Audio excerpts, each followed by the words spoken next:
పరమశివుడు దక్షిణామూర్తిగా వచ్చి వటవృక్షం కింద కూర్చుని సనక సనందనాది మహర్షులకు కేవలం ఒక చిన్ముద్ర పట్టి వారి యొక్క అజ్ఞానాన్నంతటినీ పోగొట్టి వారికి జ్ఞానబోధ చేశాడు. కాబట్టి శివుడు జగదాచార్యుడిగా వచ్చాడు.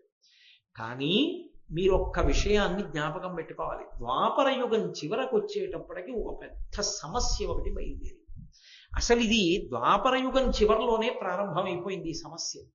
ద్వాపర యుగానికి పూర్వం వరకు, ద్వాపర యుగం యొక్క మధ్యకాలము నుండి ఆ పై వరకు రాక్షసులకు ఉపాధి వేరు. ఒక బల్లికి శరీరం బల్లి శరీరం ఉంటుంది, కుక్క శరీరం కుక్క శరీరం ఉంటుంది, నక్క శరీరం నక్క శరీరం ఉంటుంది, మనుష్య శరీరం మనుష్య శరీరం ఉంటుంది. అలాగే రాక్షసుల యొక్క శరీరములు వేరు. వాళ్ళ శరీరం చూడగానే వీడు రాక్షసుడు అని గుర్తుపట్టచ్చు. ద్వాపర యుగం చివరకు వచ్చేటప్పటికీ, ప్రత్యేకించి కలియుగంలోకి వచ్చేటప్పటికీ ఒక పెద్ద ప్రమాదం వచ్చింది. రాక్షసులకు ఉపాధి లేదు, రాక్షసులకు శరీరం ఉండదు. మరి ఎక్కడ ఉంటాడో రాక్షసుడు? మనుష్యుని యొక్క మనసు యందు ఉంటాడు, ఎక్కడో ఉండడు. మనుష్యుని మనసులోనే రాక్షసుడు కూర్చుని ఉంటాడు. ఇప్పుడు ఎలా గుర్తుపడతారు? అప్పుడంటే రాక్షసుడు తెలుసు కాబట్టి బాణం వేసి చంపాడు. అప్పుడు రాక్షసుడు తెలుసు, గద పెట్టి కొట్టి చంపాడు. అప్పుడు రాక్షసుడి ఉపాధి తెలుసు, గుర్తుపట్టి చంపాడు. ఇప్పుడు రాక్షసోపాధి తెలియదు, దేవాలయంలోకి వస్తాడు, ఎందుకు వచ్చాడో తెలియదు. అందుకే కలియుగంలో కర్మ ఏమైంది? వెళ్ళవలసిన భక్తులందరూ కూడా ఒళ్ళంతా తడివించుకుని వెళ్ళవలసి వస్తుంది. చేసే దౌర్భాగ్య పని ఎవడో ఓడు ఉంటాడు, వాడి కోసం మిగిలిన వాళ్ళందరూ కష్టపడతారు. వాడికి దేవాలయం మీద దృష్టి, అది విచిత్రం. కాబట్టి ప్రజల్ని పాడు చేసేవాడు ప్రజలతో మమేకమై పాడు చేస్తూ ఉంటాడు. రాక్షస బుద్ధి మనస్సు ఎందే ఉంటుంది. ఇప్పుడు రాక్షసుడిని ఎలా గుర్తుపట్టలేరు.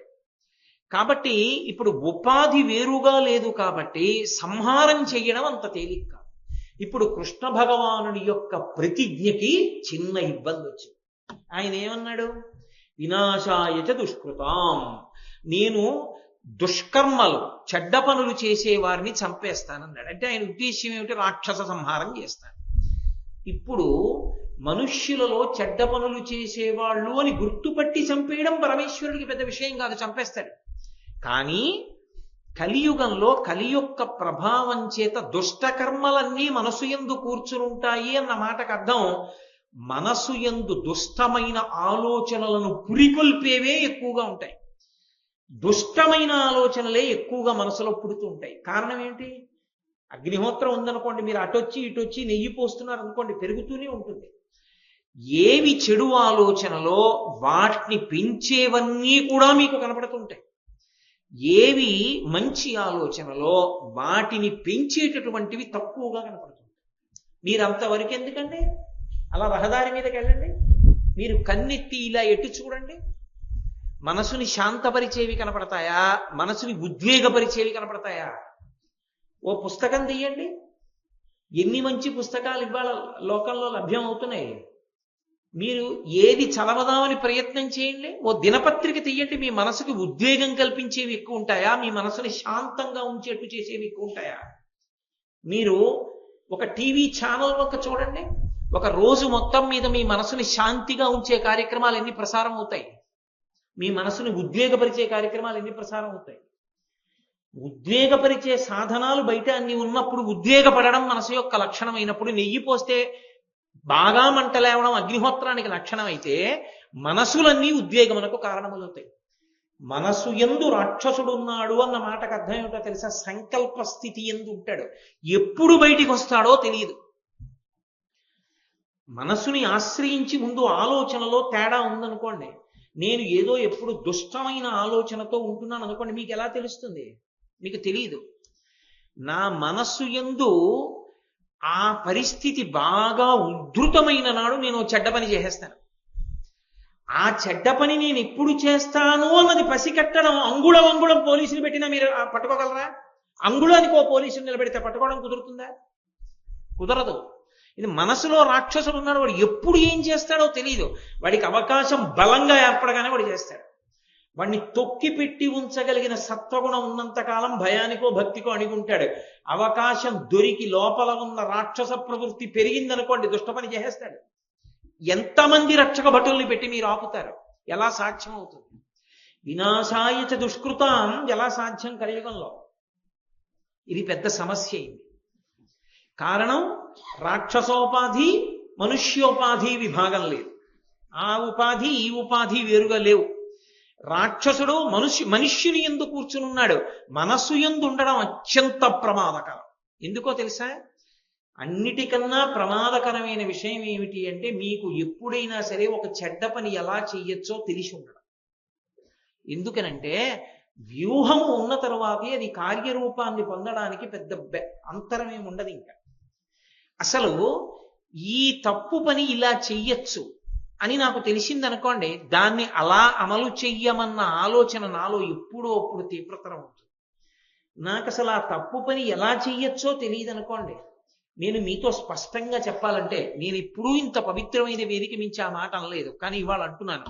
నాకు పేకాడడం రాదనుకోండి, నాకు అసలు పేకాటలో డబ్బు పోగొట్టుకోవడమో, పేకాట ఆడి వ్యసనానికి వశం అవ్వడమో నాకు అవకాశం ఉండదు కాదు. అబ్బే తినేనండి, మా ఇంట్లో పెళ్ళప్పుడు ఆడుతూ ఉంటానండి, తోచకపోతే ఆడతానన్నాను అనుకోండి, ఆ తర్వాత ఏమవ్వాలో ఎప్పుడప్పుడు.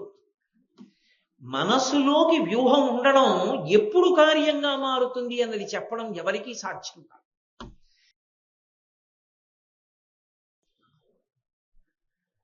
యథార్థమునకు ఈ భూమండలం మొత్తం మీద భగవంతుణ్ణి చేర్చడానికి మనుష్య కోటికంతటికీ సాధనంగా చెప్పబడినటువంటి శాస్త్రముతో కూడుకున్నటువంటి ఏకైకమైనటువంటి విశ్వాసము సనాతన ధర్మం ఒక్కటే. అందుకే సనాతన ధర్మము ఎప్పుడు పుట్టింది అని అడిగితే దానికి జవాబు ఉండదు. వేదం ఎప్పుడు పుట్టింది అని అడిగితే జవాబు ఉండదు. ఈశ్వరుడు ఎప్పుడు పుట్టాడు అని అడిగితే జవాబు ఉండదు. ఈ మూడిటికి జవాబులు ఉండవు. ఎందుకు ఉండవు అంటే ఒక్కటే కారణం, అనాది. పరమేశ్వరుడు ఎప్పుడున్నాడు అని అడిగారు అనుకోండి, మీరు ఏది మొట్టమొదట ఉన్నది అని చెప్తారో దానికన్నా ముందు ఈశ్వరుడు ఉన్నాడు. పూర్వజ అని. ఎవ్వని చేజమించు జగమెవ్వని లోపల నుండు లీనమయ్యి ఎవ్వని ఎందుడిందు పరమేశ్వరుడెవ్వడు, మూల కారణం వెవ్వడనాది మధ్యలుడెవ్వడు, సర్వము తానయైన వాడెవ్వడు, వాని ఆత్మభౌ ఈశ్వరుడే శరణంబు వేడెదన్నంటారు పోతన గారు భాగవతంలో. అన్నిటికన్నా ముందున్నవాడు పరమేశ్వరుడు. అన్నిటికన్నా ముందున్నవాడు ఆయన ఊపిరి వేదం. భగవంతుడు, భగవంతుని యొక్క ఊపిరి రెండు వేరుగా ఉండవు. ఆ వేదము ఈశ్వరుని యొక్క ఊపిరి అయితే, ఆ వేద మంత్రములను ధ్యాన స్థితి యందు విన్నటువంటి వారిని ఋషులు అని పిలిచారు.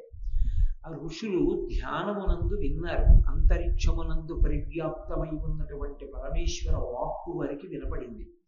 మనం ఇంట్లో ఒక రేడియోయో లేకపోతే ఓ టీవీయో పెట్టుకుంటే ఎక్కడో ప్రసారం చేసినటువంటి విషయాల్ని ఆ టీవీ సెట్ ఎలా గ్రహించి మనకి కనపడేటట్టు వినపడేటట్టు చేస్తుందో, అలా భగవంతుని చేత ప్రతిపాదింపబడినటువంటి వేదమంత్రములను ఋషులు ధ్యానమునందు విన్నారు. విని వారు దాన్ని స్వరముతో చెప్పి తన శిష్యునికి ఉపదేశం చేశారు. అందుకే దానికి శృతి అని పేరు. చెవి ఆధారంగా కొనసాగింది. అంతేకాని పుస్తకంలో చూసి చదువుకోరు. వేదం గురుముఖత చదువుకుంటారు. అలా చదువుకుంటారు కాబట్టి దానికి శృతి అని పేరు. అటువంటి శృతి ఏదైతే ఉందో, ఆ శృతి భగవంతుడు ఎప్పుడున్నాడో అప్పుడే అది కూడా ఉంది. భగవంతుని చేత చెప్పబడినటువంటి వేదము ప్రమాణముగా స్వీకరించి భగవంతుణ్ణి చేరుకోవడానికి మార్గముగా స్వీకరించి ధరించేటటువంటి జనులతో కూడుకున్నటువంటి ఈ విశ్వాసమునకు పేరు ఉండవలసినటువంటి అవసరం ఒకనాడు ఉండేది కాదు. ఎందుచేత? అది తప్ప ఇంకొకటి ఉంటే పేరు పెట్టి పిలవాలి దీన్ని గుర్తుపట్టడానికి. అది తప్ప ఇంకొకటి లేనప్పుడు దానికి పేరు ఎందుకు? అందుకే దాన్ని ఎవరు పేరు పెట్టి పిలవలేదు.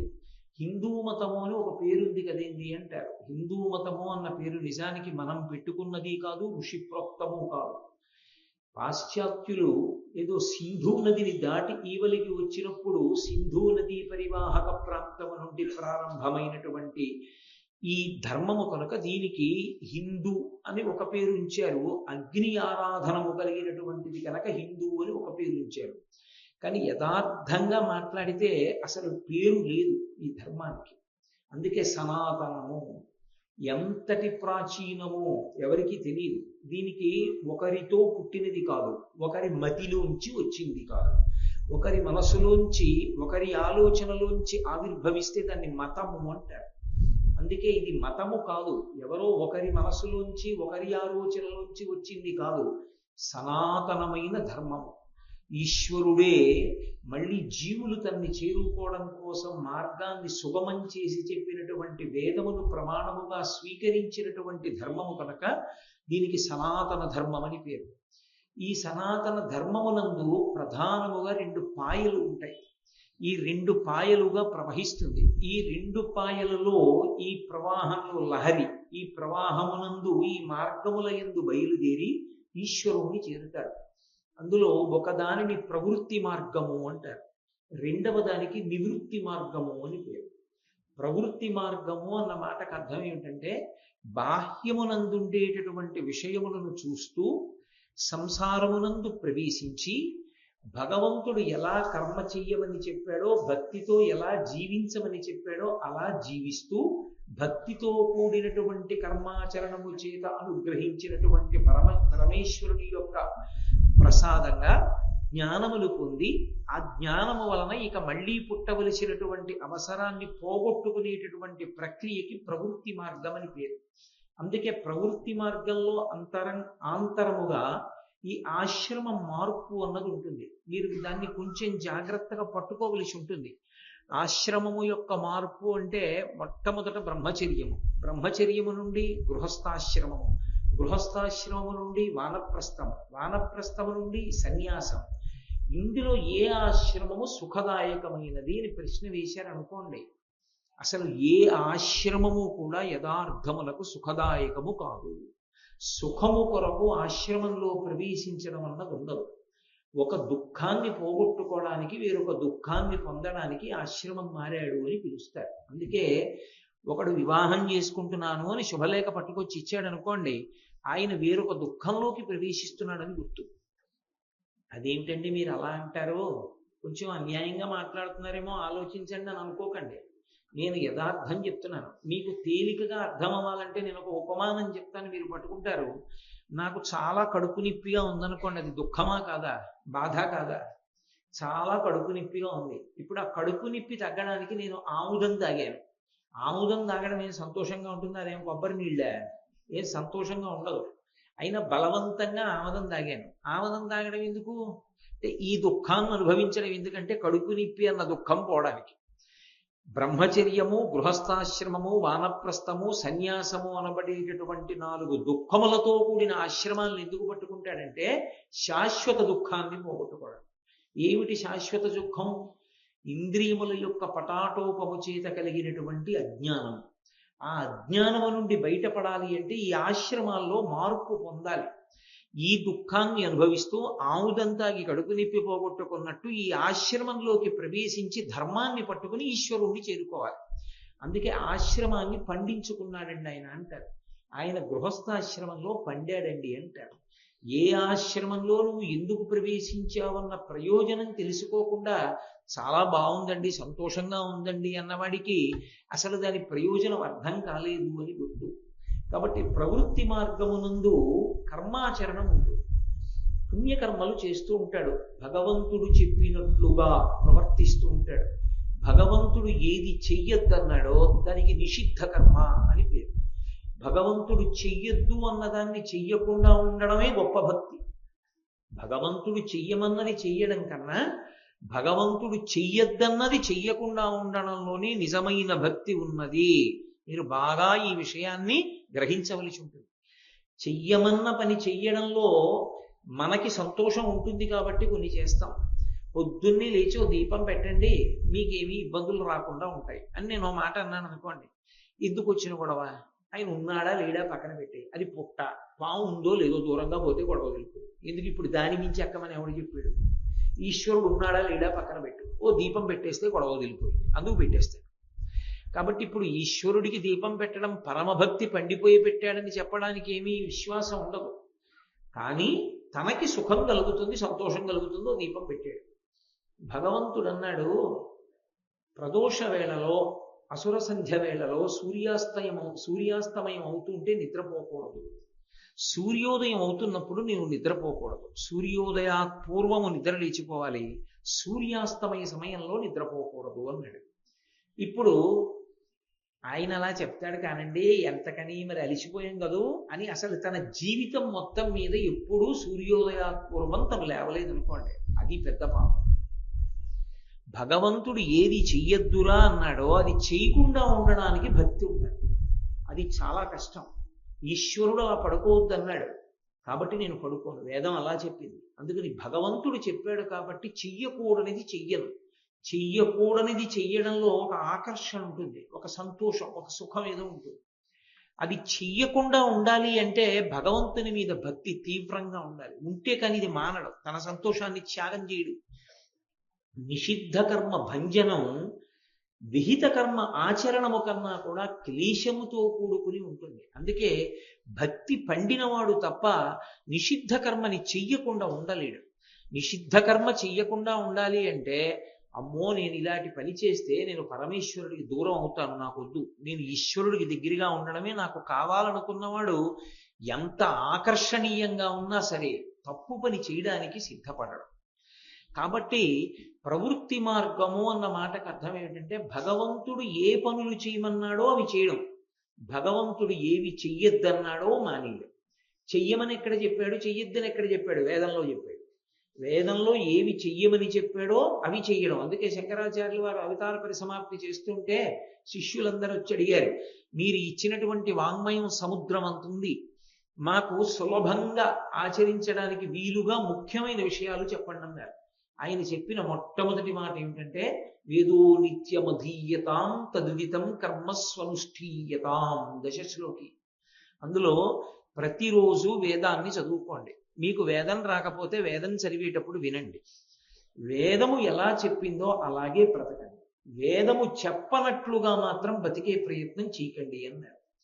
కాబట్టి ఇప్పుడు పుణ్యకర్మ చేస్తున్నాడంటే భగవంతుడు చెప్పినట్లు నడుస్తున్నాడు.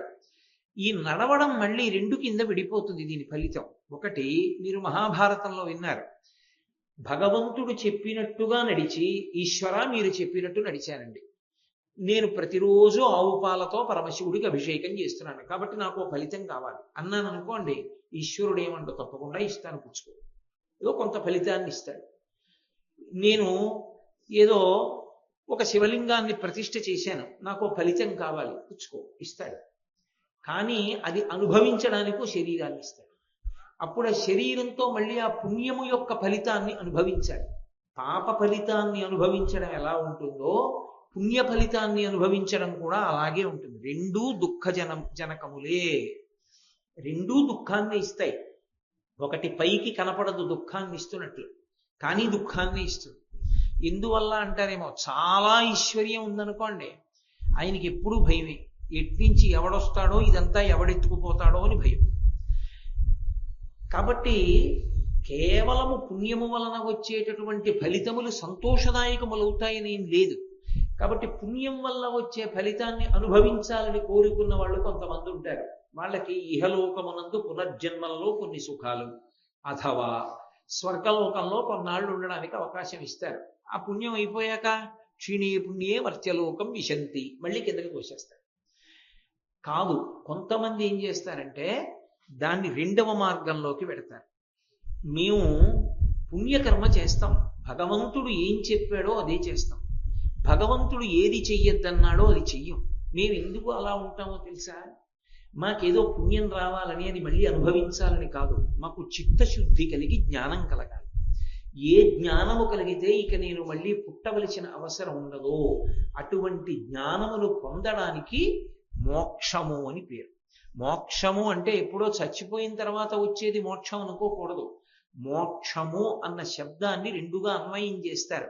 ఒకటి జీవన్ముక్తుడు, రెండు విదేహముక్తి అని రెండు మాటలు. జీవన్ముక్తుడు అన్న మాటకు అర్థం ఏమిటంటే, శరీరంతో ఉండి ఈ శరీరము నేను కాదు, నేను ఆత్మ అన్న భావనతో నిరంతరము స్థిరీకరణ పొంది అనుభవంలో ఉంటారు. అపరోక్షానుభూతి అంటారు శంకరాచార్యులు వారు. నాలా నోటితో చెప్పడం కాదు, ఆత్మని అనుభవంలోకి తెచ్చుకుంటాడు. తాను ఆత్మగా మిగిలిపోతాడు, నేను శరీరం కాదు అంటాడు. నడిచే దేవుడిని పేర్గాంచినటువంటి మహాపురుషులు కంచికామకోటి పీఠాధిపత్యం వహించిన చంద్రశేఖరేంద్ర సరస్వతి మహాస్వామి వారికి శరీరం వృద్ధాప్యాన్ని పొందినప్పుడు కన్ను కనపడడం మానేసింది, కేటరాక్ట్ వచ్చింది. ఆయనకి ఆ కన్ను ఆపరేట్ చేస్తా ఉన్నారు డాక్టర్లు. ఆయన తనని ముట్టుకోవడానికి ఒప్పుకోలేదు, అందుకని ఆపరేట్ చేయడం కుదరలేదు. ఆఖరికి డాక్టర్లు ఆయనకి కంటికి ఆ శుక్లం అడ్డొచ్చి పడుతున్న ఇబ్బంది చూసి, అయ్యా మడి కట్టుకుని ముట్టుకుని ఆపరేట్ చేస్తాం అన్నాడు. మడి కట్టుకుని ముట్టుకోవడానికి ఆయన ఒప్పుకున్నారు. కానీ ఒక షరతు, ఎనస్థీషియా ఇవ్వకూడదు, అంటే నాకు మత్తు ఇవ్వకూడదు. మత్తు ఇవ్వకుండా మీరు కన్ను శస్త్రచికిత్స చేయండి. అయ్య బాబోయ్, మత్తు ఇవ్వకుండా కంటికి శస్త్రచికిత్స చేయడం అంటే తట్టుకోగలరా? ఆయన అన్నారు, నేను ధ్యానంలోకి వెళ్ళిపోతాను. నేను ధ్యానంలోకి వెళ్ళిపోయినప్పుడు శరీరం నుంచి విడిపోతాను. విడిపోయి నేను ఏ వస్తువుని చూస్తున్నానదో దానితో తాదాత్మ్యత చెందుతాను. అప్పుడు నాకు ఈ శరీరములకు సంబంధించిన ధ్యాస ఉండదు. ఈ ఊళ్ళోనే ఉన్నారు మహానుభావుడు పొందినటువంటి సమాధి స్థితిని చూస్తుండేవారు. వెళ్ళి పల్లకీలో కూర్చుని ఉండిపోతుండేవారు ఆయన. అని ఆయన ధ్యానమునందు ప్రవేశించారు. వైద్యులు వెళ్ళి ఆయన కన్ను కోసి శుక్లాన్ని తొలగించారు. తొలగించి తరువాత ఆయనే ధ్యానంలోంచి బహిర్ముఖులయ్యారు. ఆ తర్వాత ఆయన కళ్ళజోడు పెట్టుకు తిరుగుతూ ఉండేవారు. అది అటువంటి స్థితిని, అంటే ఇక్కడే శరీరంతో ఉండి కూడా ఈ శరీరము నేను కాదు, ఆత్మ నేను అన్న అనుభవంలోకి ప్రవేశిస్తే జీవన్ముక్తుడు అంటారు. అయినా ప్రారంధం అయిపోయే వరకు మాత్రం శరీరంతో ఉంటారు. ఆఖరిని ఎప్పుడు ఆ శరీరం పడిపోయే సమయం ఆసన్నం అవుతుంది. అప్పుడు సాక్షిగా చూస్తారు ఆ శరీరం పడిపోవడాన్ని. ఏం పెద్ద హడావిడి చేయరు, తెలుస్తుంది పడిపోతోంది శరీరం, ఆ సమయం ఆసన్నం అయింది. ఏమీ బెంగపెట్టుకోరు. పరమాచార్య స్వామి వారి శరీరం విడిచిపెట్టేస్తున్న సమయంలో జయేంద్ర సరస్వతి, శంకర విజయేంద్ర సరస్వతి స్వాములు ఇద్దరు వచ్చి, మేము మెద్రాస్ పట్టణం వెళుతున్నాం అన్నారు. వెళ్ళి రండి, శుభం భూయాత్. వాళ్ళిద్దరు వెళ్ళిపోయారు. పక్కన ఎప్పుడు పరిచారికుడు ఉంటాడు, పీఠాధిపతి చక్రవర్తితో సమానం పరిచారికుడు ఉంటాడు. ఏదో వంక పెట్టి పంపించేశారు. తల్లిగారి ఒక చిత్తరువు తెప్పించుకుని ఒక్కసారి అమ్మ వంక చూశారు. శరీరం ఇచ్చినది అమ్మ. ఈ శరీరములోకి మళ్ళీ రాకుండా అవసరం లేని జ్ఞానం ఇచ్చిన వారు గురువు గారు. కలవై వంక తిరిగి గురువు గారికి నమస్కారం చేశారు. శరీరం వదిలిపెట్టారు. విదేహముక్తి అంటారు. అంటే శరీరాన్ని కూడా వదిలిపెట్టి అంతటా నిండిపోయిన ఆత్మస్వరూపులైపోతారు. ఇప్పుడు పరమాచార్య స్వామి వారు ఎక్కడ ఉన్నారు అని మీరు నన్ను అడిగారు అనుకోండి, పరమాచార్య స్వామి వారే మాట్లాడుతున్నారు ఈ పక్కన కూర్చొని. మీకు వినపడేది కోటేశ్వరరావు గారు మాట్లాడినట్టు, నేను మాట్లాడేది కాదు. మహానుభావుడైనటువంటి పరమాచార్య స్వామి వారే అనుగ్రహిస్తారు. వారు భగవాన్ రమణులు, శంకర భగవత్పాదులు, వారందరూ ఆ స్థాయిని పొందినటువంటి వారు. వారి శరీరము కనపడది, కానీ వారు అన్ని తెలుసుకుంటూ ఉంటారు. అందుకే ఇప్పటికీ కంచిలో బృందావనం దగ్గరికి వెళితే ఆయన అంత్యవాసులు వెళితే పేరు చెప్తారు, స్వామి ఫలానా వారు వచ్చారు అని చెప్తారు. ఎందుకంటే వారు గ్రహిస్తారు. విదేహముక్తి అంటారు. శరీరాన్ని విడిచిపెట్టేసి అంతటా నిండిపోయిన ఆత్మగా ఉండిపోతారు. ఇప్పుడు కొంతమంది పుణ్యకర్మాచరణము చేసి దానికి ఏదో ఫలితం కావాలి, డబ్బులు కావాలి, దశకం కావాలని అడగరు.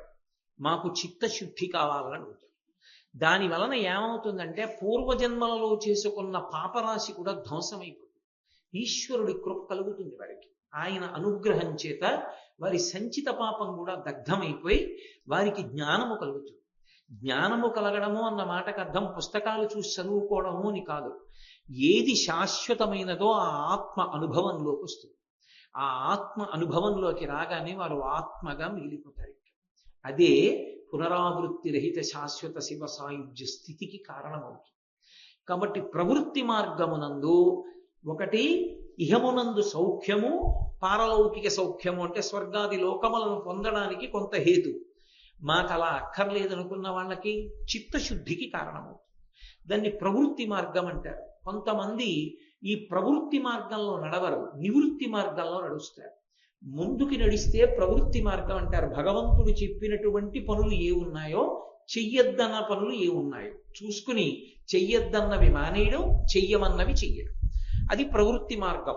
పనులు చేస్తూ ఉంటాడు కాబట్టి కర్మ మార్గంలో ముందుకు వెడుతూ ఉంటాడు. నివృత్తి మార్గం అలా కాదు, లోపలికి వెడతాడు, తనలోకి తాను వెడతాడు. అంటే బయటికి వెళ్ళడం ఉండదు, ఇక లోపలికి వెడతాడు. అంతర్ముఖ సమారాధ్య బహిర్ముఖ సుదుర్లభ. లోపలికి వెళ్ళడం అంటే నయితి నయితి నయితి నయితి అని ధ్యానమనందు పరిశీలన చేస్తాడు. అదే పతంజలి అయితే అష్టాంగ యోగం అంటాడు. ఇది నేను కాదు, నేను కాదు, నేను కాదు. ఏది నేను కాదు? ఇది నేను, ఇది నేను అంటూ ఉంటాం మనం. ఇది నేను కాదు, ఈ శరీరం నేను కాదు. ఈ శరీరము నుండి జీవుడు పైకి వెళ్ళిపోయినప్పుడు కూడా ఇంకా ఇది ఉంటుంది, కానీ అప్పుడు ఇది ఉన్నదని ఎవరు అంటలేదు. కాబట్టి ఇది నేను కాదు, మనస్సు నేను కాదు, ఇంద్రియము నేను కాదు. నేనెవరు?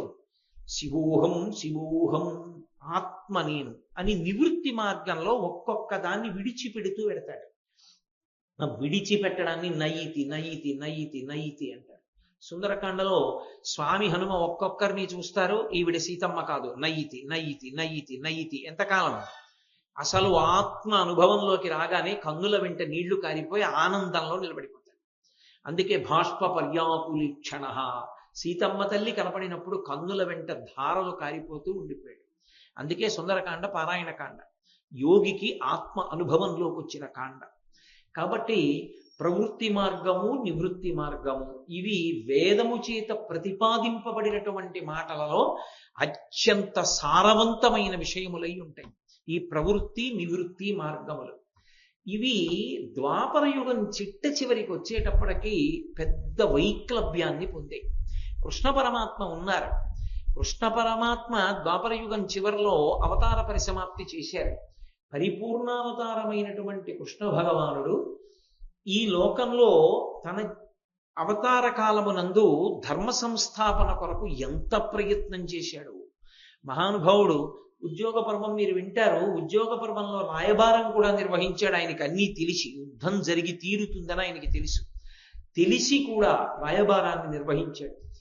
ఇంత ప్రయత్నం చేసి రాక్షస సంహారం చేసి భూభారం తగ్గించి ఇన్ని చెయ్యడంలో ఆయనకి జ్ఞాన మార్గాన్ని బోధ చేయడానికి, ఒక ఆచార్యుడిగా నిలబడడానికి అంత సమయం కలిసి రాలేదు. మిగిలిన విషయాలకే ఆయనకి సమయం సరిపోయింది. కానీ ఆయన ఈ లోకానికి ప్రస్థానత్రయంలో ఒకటైనటువంటి భగవద్గీతనిచ్చాడు. ఆ భగవద్గీతని ఇస్తూ భగవద్గీత, ఉద్ధవ గీత అని 2 గీతల్ని ఇచ్చాడు. అనుగీత అని ఒక సమయంలో మళ్ళీ గీతని మాట్లాడాడు, అది అనుగీత. కాబట్టి గీతల్ని అన్ని రకాలుగా మాట్లాడాడు. అందులో భగవద్గీతలో కృష్ణ భగవానుడు ఒక మాట అన్నాడు, యదా యదా హి ధర్మస్య గ్లానిర్భవతి భారత అభ్యుత్థానమధర్మస్య తదాత్మానం సృజామ్యహం అన్నాడు. ఎప్పుడెప్పుడు ధర్మమునకు హాని కలుగుతుందో, ఎప్పుడెప్పుడు ధర్మము చెనకబడుతుందో అప్పుడప్పుడు ధర్మాన్ని నిలబెట్టడానికి మళ్ళీ నేను అవతారం తీసుకుంటాను. అవతారము అన్న మాటకు అర్థం మళ్ళీ భూమి మీదకి రావడం, ఈ మాంసనేత్రం చేత చూడడానికి వీలైనటువంటి రూపాన్ని పొందడం. ఇప్పుడు నేను అలా వస్తాను ప్రతి యుగంలో అని ప్రతిజ్ఞ చేస్తూ ఆయన ఒక మాట అన్నాడు, పరిత్రాణాయ సాధూనాం వినాశాయ చ దుష్కృతాం ధర్మ సంస్థాపనార్థాయ సంభవామి యుగే యుగే. నేను రావడానికి కొన్ని కారణాలు ఉన్నాయి, ఆ కారణాల వల్ల వస్తాను. ఏమిటా కారణాలు? పరమ భాగవతోత్తములైనటువంటి వారు భగవంతుణ్ణి ఒక రూపంతో నేను చూడకుండా ఉండలేనని కోరుకుని పరితపిస్తే వారి యొక్క కోరిక తీర్చడానికి వారు మాంసనేత్రముతో చూడడానికి వీలైనటువంటి ఒక భౌతికమైన ఆకృతిని పొంది ఈ భూమి మీద తిరుగుతారు. లేకపోతే ఈశ్వరుడు సర్వవ్యాపకుడు, అంతటా ఉంటాడు. మాంసనేత్రమునకు గోచరము కాడు. పాలలోనే ఉన్న నెయ్యి ఎలా కనపడదో అలా విశ్వమునందు పరివ్యాప్తమై ఉన్నటువంటి విష్ణువు కనపడడు. హరిమయము విశ్వమంతయు, హరి విష్ణుమయుండు, హరి విశ్వమయుండు, హరిమయము కాని ద్రవ్యము పరమాణువు లేదు వంశపావన వింటే అంటారు శుకాచార్యుల వారు పరీక్షితుతో. అసలు ఈ విశ్వం అనబడేదంతా విష్ణువే, అంతా ఆయనే నిండి ఉంటాడు. అంతర్బహిశ్చ తత్సర్వం వ్యాప్య నారాయణ స్థిత. లోపల బయట ఉన్నది ఆయన ఒక్కడే. కానీ ఆయన కనపడడు, మాయ వలన నామరూపాత్మకమైనటువంటి జగత్ కనపడుతుంది. ఇలా కనపడి ఉన్నప్పుడు పరమభక్తితో నేను అంతటా నిండిపోయిన పరమాత్మని చూడలేను కనుక నా కంటితో చూడడానికి వీలుగా నాకు ఈ రూపంలో కనపడాలి భగవంతుడని కోరుకున్న భక్తుడి కోరిక తీర్చడానికి ఎలా కోరుకున్నాడో అలా కనపడతాడు తప్ప అది ఆయన రూపం కాదు. భక్తుడి కోరిక కోసం వస్తాడు. ఒక ఆయన నాకు గుర్రంలా కనపడన్నాడు, వస్తాడు. నాకు పందిలా కనపడనడు వస్తాడు, నాకు ఏనుగులా కనపడి వస్తాడు, నాకు దీపంలా కనపడు వస్తాడు, నాకు మనుష్యునిలా కనపడు వస్తాడు. ఎలా భక్తుడు కోరుకున్నాడో అలాగే వస్తాడు. అందుకని మొట్టమొదటి కారణం అది. వినాశాయచ దుష్కృతాం. ఎవరు ధర్మాన్ని పాడు చేస్తున్న వాళ్ళు ఉన్నారో వాళ్ళని నాశనం చేయడానికి వస్తారు, వాళ్ళని చంపడానికి వస్తారు. కాబట్టి వినాశాయచ దుష్కృతాం ధర్మ సంస్థాపనార్థాయ.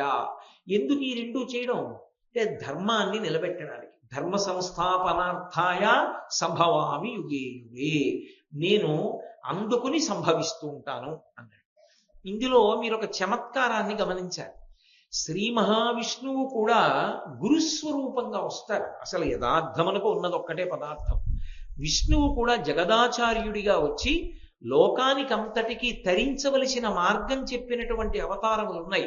అటువంటి విష్ణువు యొక్క అవతారములలో అత్యంత ప్రముఖమైన అవతారము శ్రీకృష్ణ భగవానుడు. ఆయనే జగద్గురువు. అందుకే కృష్ణం వందే జగద్గురుం అంటాం. అలాగే దత్తాత్రేయ స్వామి వారు విష్ణువు యొక్క అవతారం, జగద్గురువు.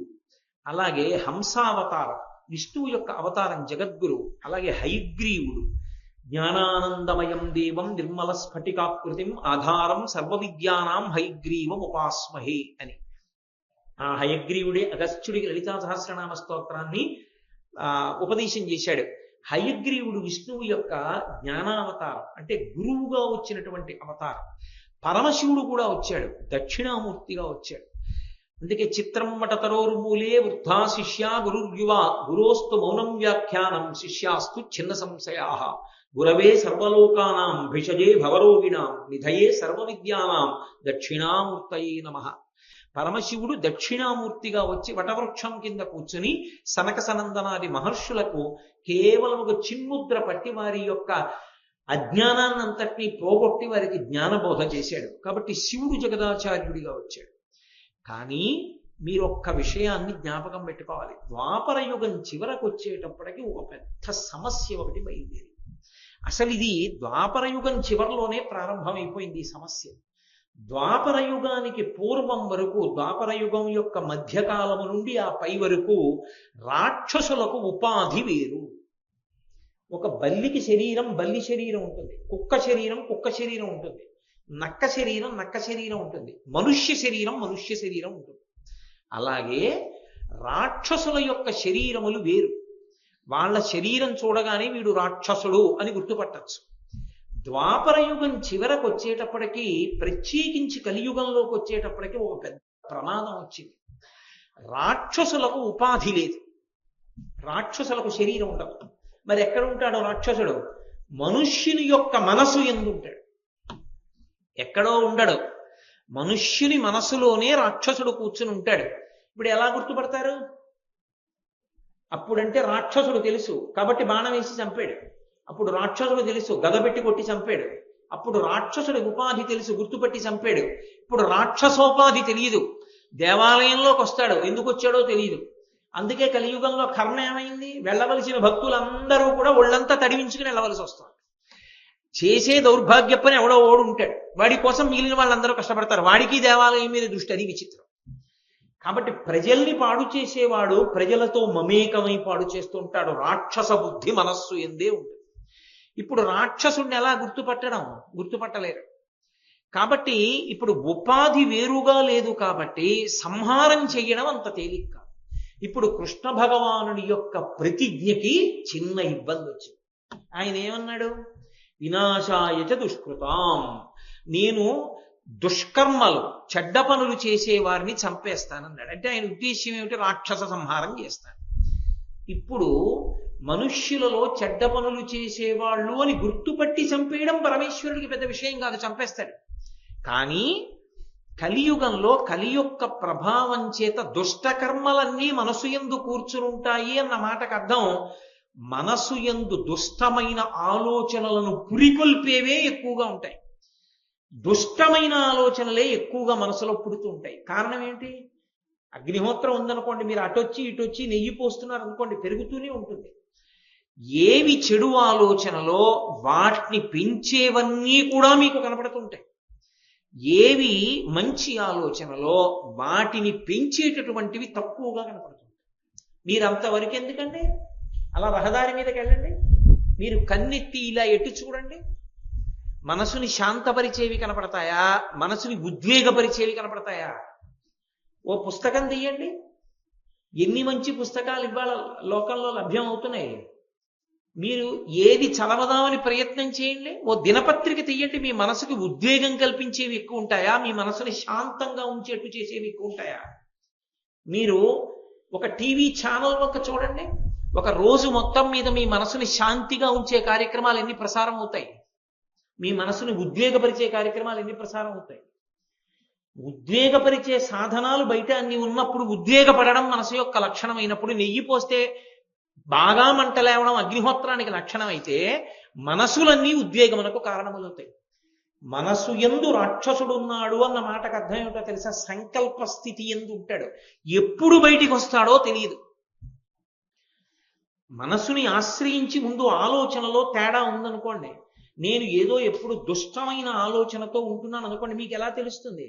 మీకు తెలియదు. నా మనస్సు యందు ఆ పరిస్థితి బాగా ఉద్ధృతమైన నాడు నేను చెడ్డ పని చేసేస్తాను. ఆ చెడ్డ పని నేను ఎప్పుడు చేస్తాను అన్నది పసికట్టడం, అంగుళం పోలీసులు పెట్టినా మీరు పట్టుకోగలరా? అంగుళానికి ఓ పోలీసులు నిలబెడితే పట్టుకోవడం కుదురుతుందా? కుదరదు. ఇది మనసులో రాక్షసుడు ఉన్నాడు, వాడు ఎప్పుడు ఏం చేస్తాడో తెలియదు. వాడికి అవకాశం బలంగా ఏర్పడగానే వాడు చేస్తాడు. వాడిని తొక్కి పెట్టి ఉంచగలిగిన సత్వగుణం ఉన్నంతకాలం భయానికో భక్తికో అణిగుంటాడు. అవకాశం దొరికి లోపల ఉన్న రాక్షస ప్రవృత్తి పెరిగిందనుకోండి, దుష్ట పని చేసేస్తాడు. ఎంతమంది రక్షక భటుల్ని పెట్టి మీరు ఆపుతారు? ఎలా సాధ్యం అవుతుంది? వినాశాయచ దుష్కృతాం ఎలా సాధ్యం కలియుగంలో? ఇది పెద్ద సమస్య అయింది. కారణం రాక్షసోపాధి మనుష్యోపాధి విభాగం లేదు. ఆ ఉపాధి ఈ ఉపాధి వేరుగా లేవు. రాక్షసుడు మనుష్యుని యందు కూర్చునున్నాడు, మనస్సు యందు ఉండడం అత్యంత ప్రమాదకరం. ఎందుకో తెలుసా? అన్నిటికన్నా ప్రమాదకరమైన విషయం ఏమిటి అంటే, మీకు ఎప్పుడైనా సరే ఒక చెడ్డ పని ఎలా చెయ్యొచ్చో తెలిసి ఉండడం. ఎందుకనంటే వ్యూహము ఉన్న తరువాతే అది కార్యరూపాన్ని పొందడానికి పెద్ద అంతరం ఏమి ఉండదు. ఇంకా అసలు ఈ తప్పు పని ఇలా చెయ్యొచ్చు అని నాకు తెలిసిందనుకోండి, దాన్ని అలా అమలు చెయ్యమన్న ఆలోచన నాలో ఎప్పుడో అప్పుడు తీవ్రతరం ఉంటుంది. నాకు అసలు ఆ తప్పు పని ఎలా చెయ్యొచ్చో తెలియదు అనుకోండి, నేను మీతో స్పష్టంగా చెప్పాలంటే, నేను ఎప్పుడూ ఇంత పవిత్రమైన వేదిక మించి ఆ మాట అనలేదు, కానీ ఇవాళ అంటున్నాను. నాకు పేకాడడం రాదనుకోండి, నాకు అసలు పేకాటలో డబ్బు పోగొట్టుకోవడమో, పేకాట ఆడి వ్యసనానికి వశం అవ్వడమో నాకు అవకాశం ఉండదు కాదు. అబ్బే తినేనండి, మా ఇంట్లో పెళ్ళప్పుడు ఆడుతూ ఉంటానండి, తోచకపోతే ఆడతానన్నాను అనుకోండి, ఆ తర్వాత ఏమవ్వాలో ఎప్పుడప్పుడు. మనసులోకి వ్యూహం ఉండడం ఎప్పుడు కార్యంగా మారుతుంది అన్నది చెప్పడం ఎవరికీ సాధ్యం కాదు. అందుకే అటువంటి దాన్ని, ఆ దుష్టకర్మకి సంబంధించిన ఆలోచన లోపల ఉన్నదాన్ని మొగ్గలో తెంపాలి తప్ప పువ్వు అయ్యాక తెంపడం ఇక కుదరదు. అది అవకాశాన్ని తీసుకుంటుంది, ఎప్పుడో అప్పుడు తీసుకుంటుంది జీవితం మొత్తం మీద. ఒకసారి తీసుకున్న తర్వాత ఎంత కిందకి జారిపోయారో ఇక లెక్క కట్టడం కష్టం. అందుకే చాలా విషయాలు తెలియకుండా ఉండడం మంచిది. చెడ్డ విషయాలు తెలియకపోవడం తప్పేం కాదు, చాలా సల్లక్షణం. అందుకే నిషిద్ధ కర్మ భంజనము. నాకు అసలు దానిలో ప్రవేశం లేదండి, నాకు తెలీదు అని నేను అన్నాను అనుకోండి, అది సల్లక్షణం. నాకు తెలుసు కానండి నేను చేయను అన్నాను అనుకోండి, ఎప్పుడైనా చేసే అవకాశం. కాబట్టి కలియుగంలో ఉండేటటువంటి పెద్ద ప్రమాదం అంతా ఎక్కడుంటుందంటే, ఎవడు ఎప్పుడు ఏం చేస్తాడన్నది మీరు ముందు లెక్క కట్టి చెప్పడం ఎవరికీ సాధ్యం కాదు. వీడిప్పుడు ఈ పని చేస్తాడండి అని మీరు చెప్పలేరు. ఓ కళాశాలలో చదువుకుంటున్న విద్యార్థి ఎంతో దురాగతం చేస్తాడని ఎవరు ఊహించరంతటి దురాగతం ఎవడో చేస్తాడు. ఎక్కడి నుంచంటే మనసులో ఉంది ముందు ఆ భూతం, అది అవకాశం వచ్చినప్పుడు బయటికి వస్తుంది. వాడికి అది తెలియదు అనుకోండి. అలా తెలియ చెప్పకూడని వాళ్ళు చాలా మంది ఉంటారు లోకంలో. వాళ్ళకి తెలియకూడనివి చెప్పకూడదు, అందుకని ఇది అనవసరం అన్నారనుకోండి, చాలా మందికి తెలియవు. నువ్వు నిగ్రహం పాటించి తెలుసుకోకుండా ఉండు తప్ప మేము అన్నీ చెప్తామన్నారు అనుకోండి, ఆ నిగ్రహానుగ్రహ సమర్థత లేనివాడు తెలుసుకుని పాడైపోతాడు. అప్పుడు అందులో పెద్దవాళ్ళ దోషం కూడా ఉంది, మీరు కాదు అనడానికి అవకాశం ఉంది. కాబట్టి కలియుగమునందు ఈ రెండు ప్రమాదములు పటమరించాయి. ద్వాపర యుగం చివరకు వచ్చేటప్పటికీ కలియుగం ప్రారంభమయ్యేప్పటికీ మూడవ ప్రమాదం అంతకన్నా పెద్దదొచ్చింది. నేను మీతో మనవి చేశాను కదా, ప్రవృత్తి మార్గము నివృత్తి మార్గము అని 2 మార్గములు. ఈ 2 మార్గాలలోనూ ప్రవేశించి వేదంలో ఉన్న విషయాన్నే చెప్తున్నట్టుగా ఉంటాయి. వేదానికి దూరంగా జరిగిపోయినట్లు మీకు దొరకదు. వేదంలో ఉన్నదే కదండి చెప్తున్నాడు అనిపిస్తుంది. అటువంటివి 72 మతాలు బయలుదేరాయి. ఒక్క వేదాన్నే ప్రమాణం చేసి మాట్లాడుతున్నామన్నారు. న్యాయము, మీమాంస, వైశేషికము, చార్వాకము, బౌద్ధము, జైనము, ఇవన్నీ కూడా వేదాన్ని ప్రమాణంగా చేసుకుని మాట్లాడుతున్నాం అన్నాయి. కానీ వైదికములు కాకుండా పోయి. వైదికము అన్న మాటకు అర్థం ఏంటో తెలుసా? వేదాన్ని 100% అంగీకరించి మాట్లాడడం. వేదం ఏం చెప్పిందో అందులో ఉన్న విషయాన్ని యథాతథంగా నువ్వు మళ్ళీ సొంత బుద్ధితో ఒకటి ఒప్పుకొని ఒకటి ఒప్పుకోకపోతే వైదికం అందరం. వేదంలో భగవంతుని యొక్క రూపాలు అనేకం చెప్తుంది వేదం. నాకు ఇష్టమైన రూపం ఒకటి నేను చెప్పి నాకు ఇష్టం లేదు కాబట్టి మిగిలిన దాని పేరెత్తానంటే అది వైదికం కాదు, తప్పది, అది వైదికం అనరావు. నువ్వు వేదాన్ని పూర్తిగా అంగీకరించలేదు. వేదంలో ఏవి చెప్పబడ్డాయో అవన్నీ నువ్వు అంగీకరించగలిగితే వైదికం కాదు, వైదికము కాదప్పుడు. వేదంలో కొంత భాగాన్ని అంగీకరించావు, అప్పుడు ప్రమాణమును పూర్తిగా అంగీకరించలేదు కాబట్టి నాస్తిక్య బుద్ధి వచ్చిందంట. అది పెద్ద ప్రమాదం వచ్చింది కలియుగంలో. 72 మతములు ప్రబలైనటువంటివి. వీళ్ళందరూ కూడా వేదంలో ఉన్న విషయాన్నే చెప్తున్నాననేవారు. కర్మ మార్గం చెప్పినవాడు ఒకడు, అహింస అన్న పేరుతో చిత్ర విచిత్రమైన సిద్ధాంతాల్ని ప్రతిపాదన చేసిన వాడు ఒకడు, అసలు భోగమే తప్ప ఇవన్నీ ఏమీ లేవు అంటూ మాట్లాడిన వాడు ఒకడు, చార్వాకం. రకరకాలైనటువంటి వాదనలు బయలుదేరే. ఇందులో అసలు ఏది సప్రమాణం, ఏది పాటించాలి, ఏది పాటించకూడదు, అయోమయం అయిపోయింది ప్రపంచం. అయిపోయి ఈ 72 వాదనల యొక్క మాయలో పడిపోయి ఎవరిష్టం వచ్చిన మార్గం వాడు పట్టుకున్నాడు. మార్గంలో విడిపోవడం ప్రధానం కాదు, అది వైదికం కానప్పుడు మీరు ఎక్కడ బయలుదేరారో అక్కడే ఉంటారు. అథవా ఉత్తర జన్మలలో ఇంకా కిందకి వెళ్ళిపోతారు. వైదిక ప్రక్రియ యందు మాత్రమే వెళ్ళవలసి ఉంటుంది. వేదం ఎలా చెప్పిందో అలాగే వెళ్ళాలి. ఇప్పుడు జనులందరూ మోసపోయి రకరకాలైన వైపుకు వెళ్ళిపోవడం ప్రారంభమైంది. కారణం, ఆకర్షణీయంగా మాట్లాడడం అలవాటైపోయింది. అసలు తన విశ్వాసంలో ఉన్నటువంటి బలమైన విషయం ఏమిటో చెప్పడం మాని పక్కదానిలో ఉన్నటువంటి లోపాన్ని ఎత్తి చూపించే వాళ్ళు ఎక్కువైపోయారు. లోపమని తను అనుకున్నదోటి ఎత్తి చూపిస్తూ ఉండడం. వేదం యొక్క ప్రమాణము నిరసింపబడింది. 72 అవైదికమైనటువంటి వాదనలు ప్రబలిపోయాయి. లోకాన్ని రక్షించేవాడు లేడు. వైదిక కర్మలు అడుగంటిపోయాయి. వైదిక కర్మ అన్న మాటకు అర్థం మీరు జాగ్రత్తగా పట్టుకోవాల్సి ఉంటుంది. వైదికము అన్న మాటలో అత్యంత ప్రధానమైన పాత్ర దేనిది అంటే అగ్నిహోత్రాన్ని.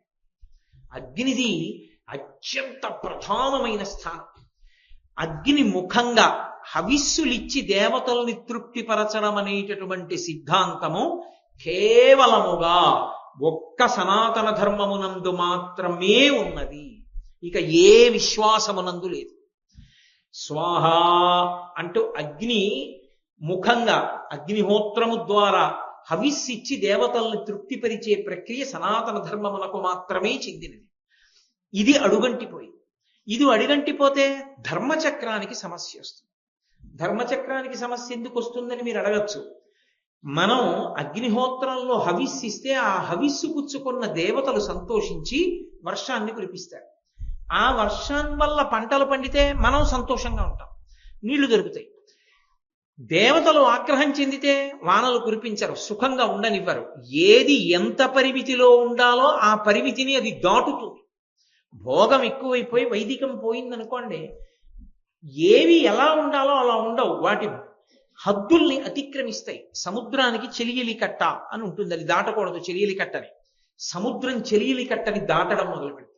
దాటి ఊరు మీదకి వస్తుంది. అంటే దేవతాగ్రహమునకు కారణాలు అవన్నీ. ఎక్కడ దేవతలు తృప్తిగా ఉన్నారో అక్కడ అటువంటి పనులు జరగవు. దేవతలు తృప్తి పొంది ధర్మచక్రం తిరగాలంటే మనుష్యులు హవిస్సు ఇవ్వాలి. అగ్నిహోత్రంలోకి యజ్ఞయాగాది క్రతువులు జరగాలి. యజ్ఞయాగాది క్రతువులు చెయ్యక్కర్లేదన్న వాదనలు ప్రబలాయి.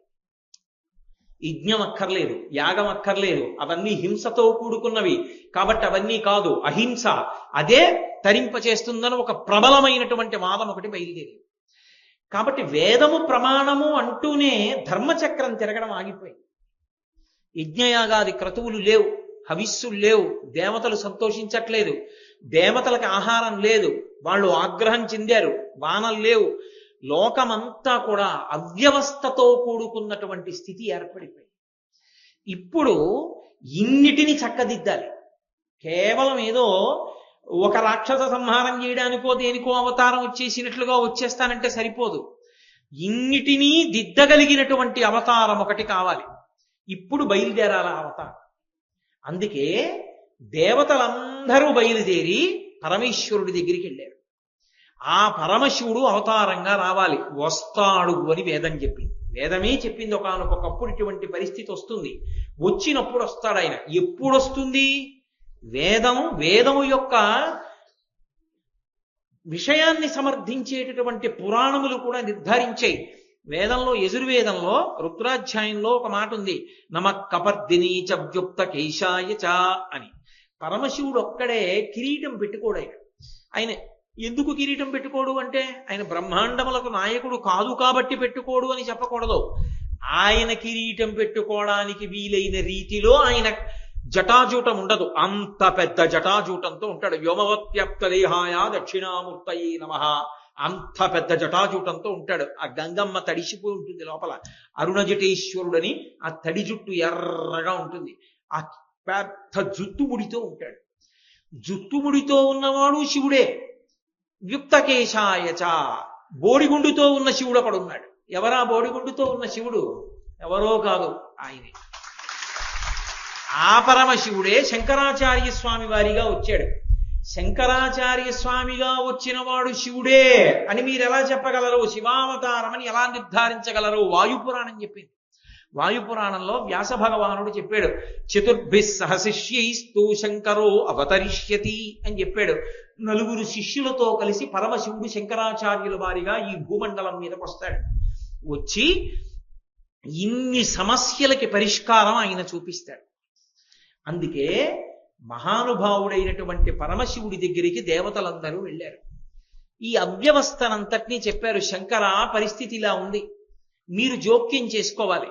మీరు జోక్యం చేసుకుని ఇప్పుడు ఈ అవ్యవస్థనంతటినీ చక్కదిద్దాలి, కాబట్టి మీరు రావలసింది అన్నారు. పరమశివుడు అన్నాడు, నేను వస్తాను. నేను రావడానికి ముందరే కొంతమంది బయలుదేరాలి, నాకన్నా వెనక కొంతమంది రావాలి, నాతో కొంతమంది రావాలి. రామావతారం వచ్చినప్పుడు వానరులుగా దేవతాంశలు ఎలా వచ్చాయో అలా పరమేశ్వరుడు శంకర భగవత్పాదులుగా వస్తున్నప్పుడు మిగిలినటువంటి దేవతాంశలన్నీ కూడా కదిలే. మొట్టమొదట బయటికి వెళ్ళిన వాళ్ళు ఎవరు? కుమారస్వామి వెళ్ళాడు. సుబ్రహ్మణ్యేశ్వరుడు ఏ పరమశివుని యొక్క కుమారుడో ఆయన ముందు వెళ్ళాడు. కుమరిల భట్టు అన్న పేరుతో వెళ్ళాడు. చతుర్ముఖ బ్రహ్మగారు సరస్వతీదేవితో కలిసి కదిలాడు. అందుకే శంకరాచార్యుల వారి కన్నా సురేశ్వరాచార్యుల వారు పెద్దవారు వయస్సులో. ఆయన బయలుదేరి భారతదేశంలోకి వచ్చాడు. భారతదేశంలోకి వచ్చి కర్మ మార్గంలో స్థిరపడ్డాడు, మండనమిశ్రుడు అన్న పేరుతో. ఆయన భార్యగా సరస్వతీదేవే వచ్చింది, సరసవాణి అన్న పేరుతో. ఆవిడే ఉభయ భారతి అని పిలుస్తుంటారు. సరస్వతీదేవి సరసవాణిగా వచ్చింది. తోటకాచార్యుల వారు అగ్నిహోత్రుడు తోటకాచార్యుల వారిగా వచ్చాడు. హస్తామలకాచార్యుల వారు వాయుదేవుడు, శ్రీ మహావిష్ణువు పద్మపాదాచార్యుల వారు. ఇన్ని అంశాలతో ఇంతమంది కదిలేరు. కొంతమంది ముందు కదిలేరు, కొంతమంది వెనక కదిలేరు. పరమశివుడు తాను కూడా కదిలి రావడానికి సిద్ధపడ్డాడు. శంకర భగవత్పాదులుగా శంకరాచార్య స్వామిగా రావడానికి అంగీకరించాడు. అయితే మొట్టమొదట కుమరిల భట్టుని, బ్రహ్మగారిని ఈ భూలోకంలోకి మండనమిశ్రుడిగాను వెళ్ళమనడానికి కారణం ఏమిటి? ఎందుకు వెళ్ళమనాలి? వాళ్ళని ముందు వెళ్ళమని అండం ఎందుకు అంటే, అందులో ఒక పెద్ద చమత్కారం ఉంది. ఎవరు వచ్చి ప్రార్థన చేశారు శివుడి దగ్గరికి? దేవతలు ప్రార్థన చేశారు. ఏమని ప్రార్థన చేశారు? ధర్మచక్రం ఆగిపోయింది, వేదాన్ని ప్రమాణంగా తీసుకుని అగ్నిహోత్రంలోకి హవిస్సులు ఇవ్వట్లేదు, యజ్ఞయాగాది క్రతువులు ఆగిపోయాయి, యజ్ఞయాగాదులను నిరసించే వాళ్ళు ఎక్కువైపోయారు. వాళ్ళందరూ ఒక పేరు పెట్టుకుని పెద్ద ప్రబలమై భారతదేశం అంతటా వారి వాదన ఎక్కువైంది. కాబట్టి ఇప్పుడు యజ్ఞయాగాది క్రతువులు తరిగితే తప్ప మా ఆకలి తీరదు, దేవతలకి హవిస్సు దొరకదు. కాబట్టి నువ్వు యజ్ఞయాగాదులు మళ్ళీ జరిగేటట్టు చూడు అన్నారు. మొట్టమొదట దేవతల ఆకలో రామచంద్ర అని ఏడుస్తుంటే వాళ్ళకి అన్నం దొరకాలి. అందుకే సుబ్రహ్మణ్యుణ్ణి పిలిచి నువ్వు కుమరిల భట్టుగా వెళ్ళు, బ్రహ్మగారిని పిలిచి నువ్వు మండనమిశ్రుడిగా వెళ్ళన్నారు. సుబ్రహ్మణ్యేశ్వర స్వామి వారు కుమరిల భట్టుగా వచ్చి కర్మ మార్గాన్ని బోధించారు. కర్మ మార్గం జ్ఞాన మార్గానికి వ్యతిరేకం. శంకరాచార్యుల వారు చెప్పే నివృత్తి మార్గానికి కుమరిల భట్టు చెప్పిన కర్మ మార్గం వ్యతిరేకం. మరి వ్యతిరేక మార్గం చెప్పడానికి కుమారస్వామిని ఎందుకు పంపించాడు అంటే దేవతల ఆకలి ముందు తీరాలి. కర్మ మార్గం అంటే జ్ఞానంతో సంబంధం ఉండదు, నివృత్తి మార్గం అన్నానే దాంతో సంబంధం ఉండదు. ఎంతసేపు వేదంలో చెప్పిన కర్మకాండ ఒక్కటే, అదొక్కటే పట్టుకుంటారు వాళ్ళు కర్మవాదులు. ఎలా స్నానం చేయమన్నారో అలా చేయడం, ఏది ఎలా చేయమన్నారో అలా చేయడం, అంతే. జ్ఞానంతో సంబంధం ఉండదు, ఇలా పుణ్యకర్మాచరణం చేస్తూ ఉండడం, అంతే. అదొక్కటే. దానివల్ల జ్ఞానం పొందాలి, ఆ మాటకు ఆస్కారం వాళ్ళ దగ్గర ఉండదు. ముందు ఎందుకు అటువంటి మార్గంలో వచ్చాడు కుమరలి భట్టుగా సుబ్రహ్మణ్యేశ్వర స్వామి? అలా వస్తే తప్ప మళ్ళీ వేదాంతర్గతమైన కర్మకాండనంతటినీ సువ్యవస్థితం చేస్తే తప్ప ముందు యజ్ఞయాగాదులు జరగవు. యజ్ఞయాగాదులు జరిగితే తప్ప దేవతలకు అన్నం ఉండదు. దేవతలకు అన్నం పుడితే తప్ప వర్షాలు పడవు. వర్షాలు పడితే తప్ప ముందు ప్రజలు బతకడానికి అవకాశం ఉండదు. అందుకే అవతారమునందు 2 విశేషాలు ఉంటాయి. మొదటిది దయ, రెండవది మాయను వశము చేసుకుని కూడా చేసుకోనట్టు ఉండుట. మీరు చాలా జాగ్రత్తగా పట్టుకోవాల్సి ఉంటుంది 2 విషయాలు. ఒకటి దయ, 2 మాయని వశం చేసుకుని కూడా చేసుకోనట్టు ఉంటారు ఒక్కొక్కసారి. ఎందుకలా అంటే మొట్టమొదటిది దయ. పరమశివుడు బయలుదేరి వస్తున్నాడంటే ఎందుకు వస్తున్నాడు? దయతో వస్తున్నాడు. శ్రీ మహావిష్ణువు రామావతారంగా వచ్చారంటే ఎందుకు వచ్చారు? దయతో వచ్చారు. శ్రీ మహావిష్ణువు కృష్ణావతారంగా వచ్చారంటే ఎందుకు వచ్చారు? దయతో వచ్చారు. అరే పాపం వీళ్ళు పాడైపోతున్నారే, వీళ్ళని మనం రక్షించాలని చెప్పి వచ్చారు. సౌందర్యలహరిలో శంకరాచార్యులు వారు అంటారు, అమ్మవారుట ఎప్పుడు కనుబొమలు ఇలా చిట్లించి ఉంటుంది. ఇలా చిట్లించి ఉంటే భయం కదా మనకి. ఇలా ఉందనుకోండి సంతోషంగా దగ్గరికి వెళ్తాం, ఇలా ఉందనుకోండి కోపంగా ఉంటే కదా ఇలా ముడేస్తారు. మరి ఇలా ఉంటే మనకు భయం ఏది దగ్గరికి వెళ్ళడానికి? భ్రువౌ భుగ్నే కించిత్ భువన భయభంగ వ్యసనిని అన్నారు శంకరాచార్యులు. ఇలా ఎందుకు ఉంటుందంటేట కోపంతో కాదుట, భువన భయభంగ వ్యసనిని. అరే నా పిల్లలు వీళ్ళందరూ పాడైపోతున్నారు రా, వీళ్ళు ఎలా బాగుపడతారు, వీళ్ళు ఎప్పటికీ మంచి మార్గం తెలుసుకుంటారని అమ్మ ఇలా ఉంటుంది. అంటే ముడివీయడంలో కోపం కాదు, దయ. మన గురించి తాపత్రయపడుతూ ఉంటుంది. పరమేశ్వరుడు అవతారంగా కిందకి ఎందుకు వస్తాడంటే మన మీద దయతో వస్తాడు. దయతో కిందకొచ్చినటువంటి అవతారంలో ఉన్న పరమేశ్వరుడికి మాయ అధీనమై ఉంటుంది. ఆయన మాయకు వశుడు కాడు. వశుడు కాకపోయినా తాను కూడా వశుడైపోయినట్లు నటిస్తాడు ఒక్కొక్కసారి. ఎందుకో తెలుసా? అలా నటిస్తేనే మనం ఆదర్శంగా తీసుకుంటాం, లేకపోతే తీసుకోం. ఎందుకని అంటే నేను మీతో మాట చెప్తాను, తొందరగా పట్టేసుకోవడానికి మీకు ఉదాహరణ చెప్తాను. అలా ఒక ఆయన వచ్చి వెనకాతల ఏనుగును ఒక దాన్ని తీసుకొచ్చి, ఏమంటే నేను విశేషమైన వ్యాయామం చేశాను, నేను ఇలా భూమి మీద పడుకుని నా గుండెల మీద ఏనుగు 4 కాళ్ళు వేసి నించుంటుంది, నించుని దిగిపోతుంది, నాకేం అవదన్నాడు. ఏనుగు 4 కాళ్ళతో నించుంటుంది ఆ గుండెల మీద, నిలబెట్టుకుంటావా? నిలబెట్టుకుంటాను, నేను అంత వ్యాయామం చేశాను, అంత సాధన చేశాను. ఏది చూపించు. పడుకున్నాడు. ఏనుగుని పిలిచారు, 4 కాళ్ళతోటి గుండెల మీద ఎక్కింది, దిగిపోయింది. ఇప్పుడు ఆయన గుండెల మీద ఏనుగుని ఎక్కించుకున్నాడని మనం ఎక్కించుకుంటామా?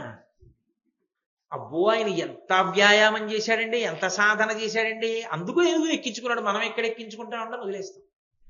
భగవంతుడు కూడా అన్ని వేళలా అవతారంలో మాయకి అతీతంగా ఉన్నాడు అనుకోండి, ఆయన భగవంతుడు కదండి, చెల్లిందంట. ఏనుగు ఎక్కించుకున్న వాడిని వదిలేసినట్టే ఈశ్వరుని కూడా వదిలేస్తాం. అప్పుడు అవతారం పోతుంది, అవతారం యొక్క ప్రయోజనం ఉండదు. అందుకని ఆయన కూడా మాయకి వశపడిపోయినట్టు నటిస్తాడు. నటిస్తే మనకి దగ్గరగా వస్తాడు. చూసావా మనలాగే ఉన్నాడు కానీ ఎంత ఓర్పు పట్టాడురా అని రామనామని చెప్తాం.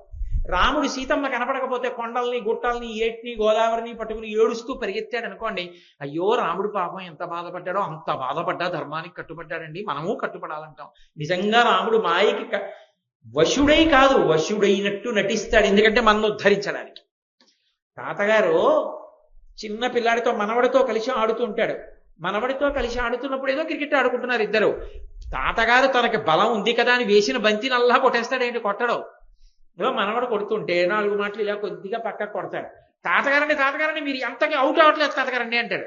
అంటే ఆయనే ఓ క్యాచ్ ఇచ్చేసి అవుట్ అయిపోతాడు. తాతగారు ఎందుకంత కిందకు వచ్చేసాడు? మనవడి కోసం.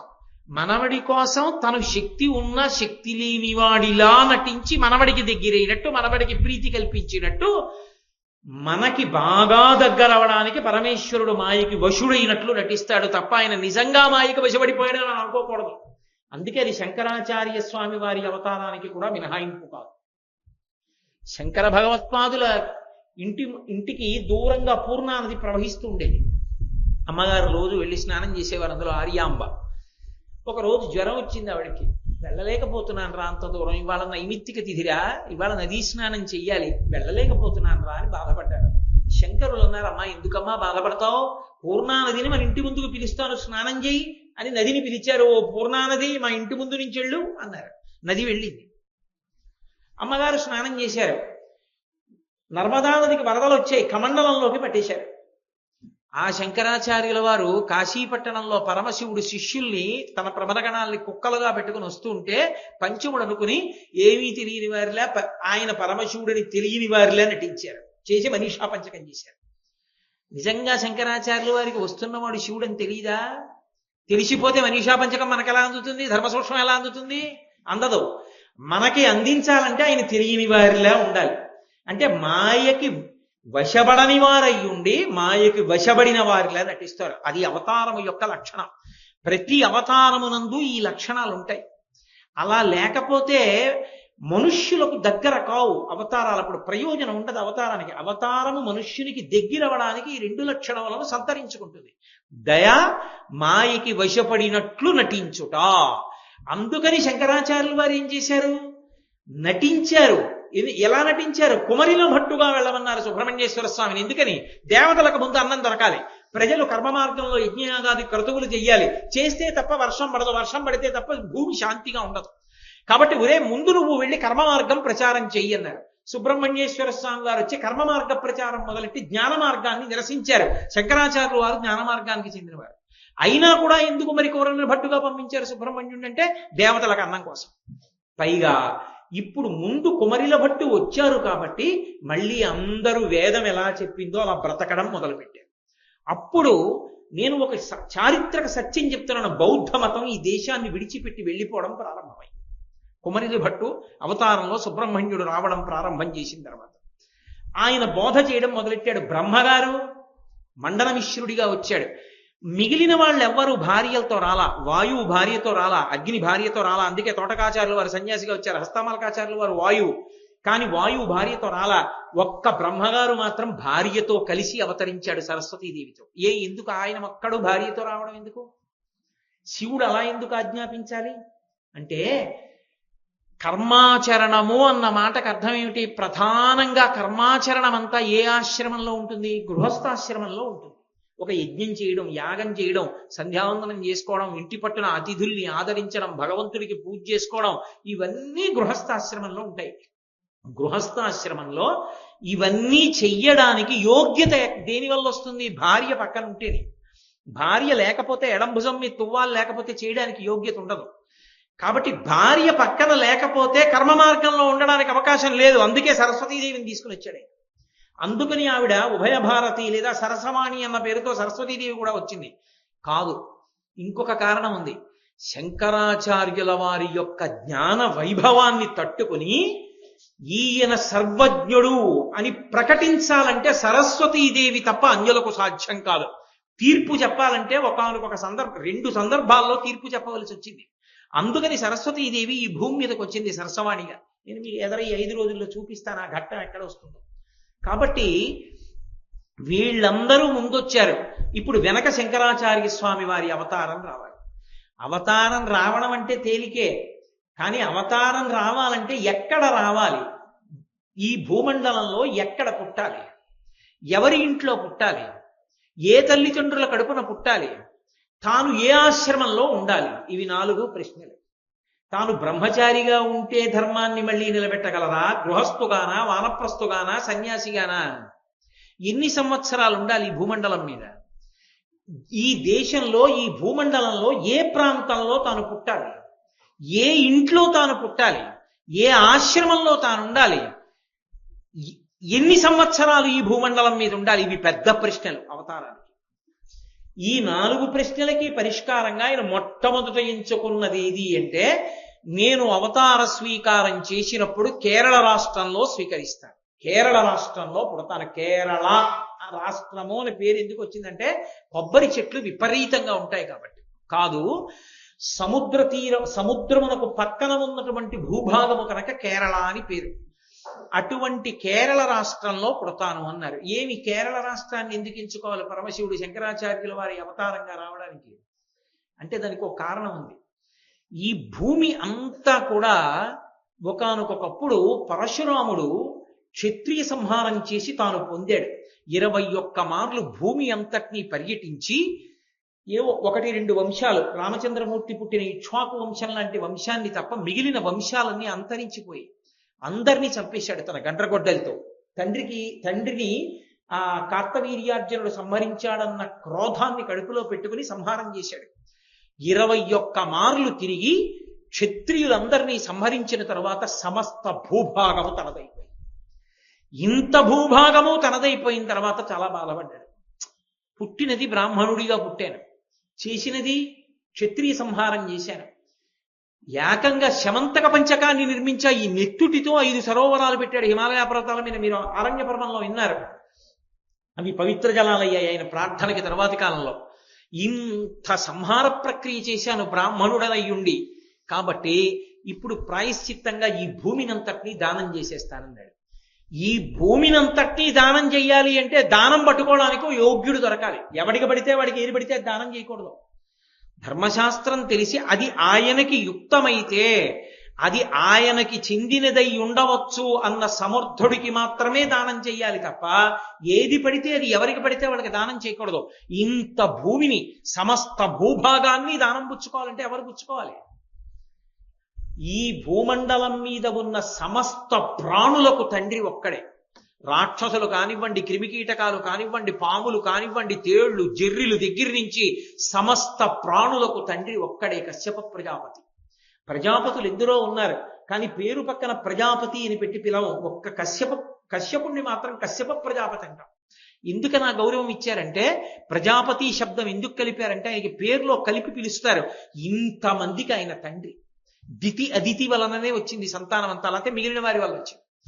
అటువంటి కశ్యప ప్రజాపతికి ఇవ్వాలి భూమి, ఇంతమందిని పోషించుకుంటాడు అని కశ్యప ప్రజాపతిని పిలిచి భూమిని దానం చేశాడు. ఆ దానం పుచ్చేసుకుని కశ్యప ప్రజాపతి అన్నాడు, ఈ భూమినంతా నాకు దానం చేసేశావు, ఈ భూమిని నాకు దానం చేసిన తర్వాతకి నీది కాదు. నీవు దానము చేసేసి నీది కాని దాని మీద నువ్వు ఉంటే నువ్వు దానం ఇచ్చింది మళ్ళీ నువ్వు అనుభవించినట్టు. నాకు మీరు పంచల్చాపు ఇచ్చేసి, అయ్యో పెద్ద అంచండి మేము చూడలేదు మళ్ళీ ఇచ్చేయండి, ఆదివారం మేము కట్టుకుంటాం, సోమవారం మీరు కట్టుకోండి అని అనుకుంటా దానం అవుతుందా? అవదు. ఇచ్చేయడం అంటే ఇచ్చేయడమే, ఇక మీరు అనుభవించకూడదు. ఇదం నమమా, ఇది నాది కాదని ఇచ్చేయాలి. మరి భూమినంతా నాకు ఇచ్చేస్తే మళ్ళీ నువ్వు దీని మీద ఎలా ఉంటావు? ఉండడానికి వీల్లేదు, వెళ్ళిపోమన్నా. ఎక్కడికి వెళ్ళిపోవాలి పరశురాముడు అంటే? మరి ఎందుకన్నాడండి కశ్యప ప్రజాపతి అలా? పరశురాముణ్ణి అలా అంటే ఈ దేశానికి ఒక మహోపకారం జరుగుతుంది, అది తెలుసు కశ్యప ప్రజాపతి, అందుకన్నాడు. ఇప్పుడు పరశురాముడు ఏం చేశాడంటే, ఈ భూమి యొక్క చిట్ట చివర ఎక్కడుందో చూశాడు. హద్దు సముద్రం కాదు, పక్కన సముద్రం ఉండాలి. పక్కన సముద్రం ఉన్న వరకు వెళ్ళాడు. వెళ్ళి కేరళ రాష్ట్రం లేదప్పుడు, యువతలకి సముద్రం ఉంది, అక్కడ నిలబడి సహ్యాద్రి పర్వతం మీద నిలబడ్డాడు. నిలబడి సముద్రుడి వంక చూశాడు. చూసి, ఓ సముద్రుడా, నాకు ఇప్పుడు భూమి లేదు నిలబడడానికి, కశ్యప ప్రజాపతి వెళ్ళిపోమన్నాడు, అందుకని నీలో ఉన్న కొంత భూమిని నాకి నువ్వు వెనక్కి జరగన్నాడు. ఆ భూమి తన దానం చేసిన భూమిలో లేదుగా, అందుకని కొంత భూమిని విడిచిపెట్టి వెనక్కి వెళ్ళన్నాడు. అసలే పరశురాముడు ఆయన అనుకున్నంత వదలలేదనుకోండి మళ్ళీ గండ్రగొడ్డలు తీస్తాడు, ఎక్కువ వదిలేడనుకోండి అంతెందుకని గండ్రగొడ్డలు తీస్తాడు. అందుకని ఆయన అన్నాడు భయపడి, నేను ఇవ్వడం కాదు, నువ్వే నీ చేతిలో ఉన్న గండ్రగొడ్డల్ని విసురు, అది ఎక్కడ పడితే అక్కడ వరకు నేను వెనక్కి వెళ్ళిపోతానన్నాడు. సరేనని సహ్యాద్రి పర్వతం మీద నిలబడి పరశురాముడు విసిరాడు గండ్రగొడ్డల్ని. అది సముద్రంలో ఎక్కడ తగిలి కెరటం పైకి లేచిందో అక్కడి వరకు సముద్రుడు వెనక్కి వెళ్ళిపోయాడు. వెళ్ళిపోతే భూభాగం బయటికి వచ్చింది, దాన్ని పరశురామ క్షేత్రము అంటారు.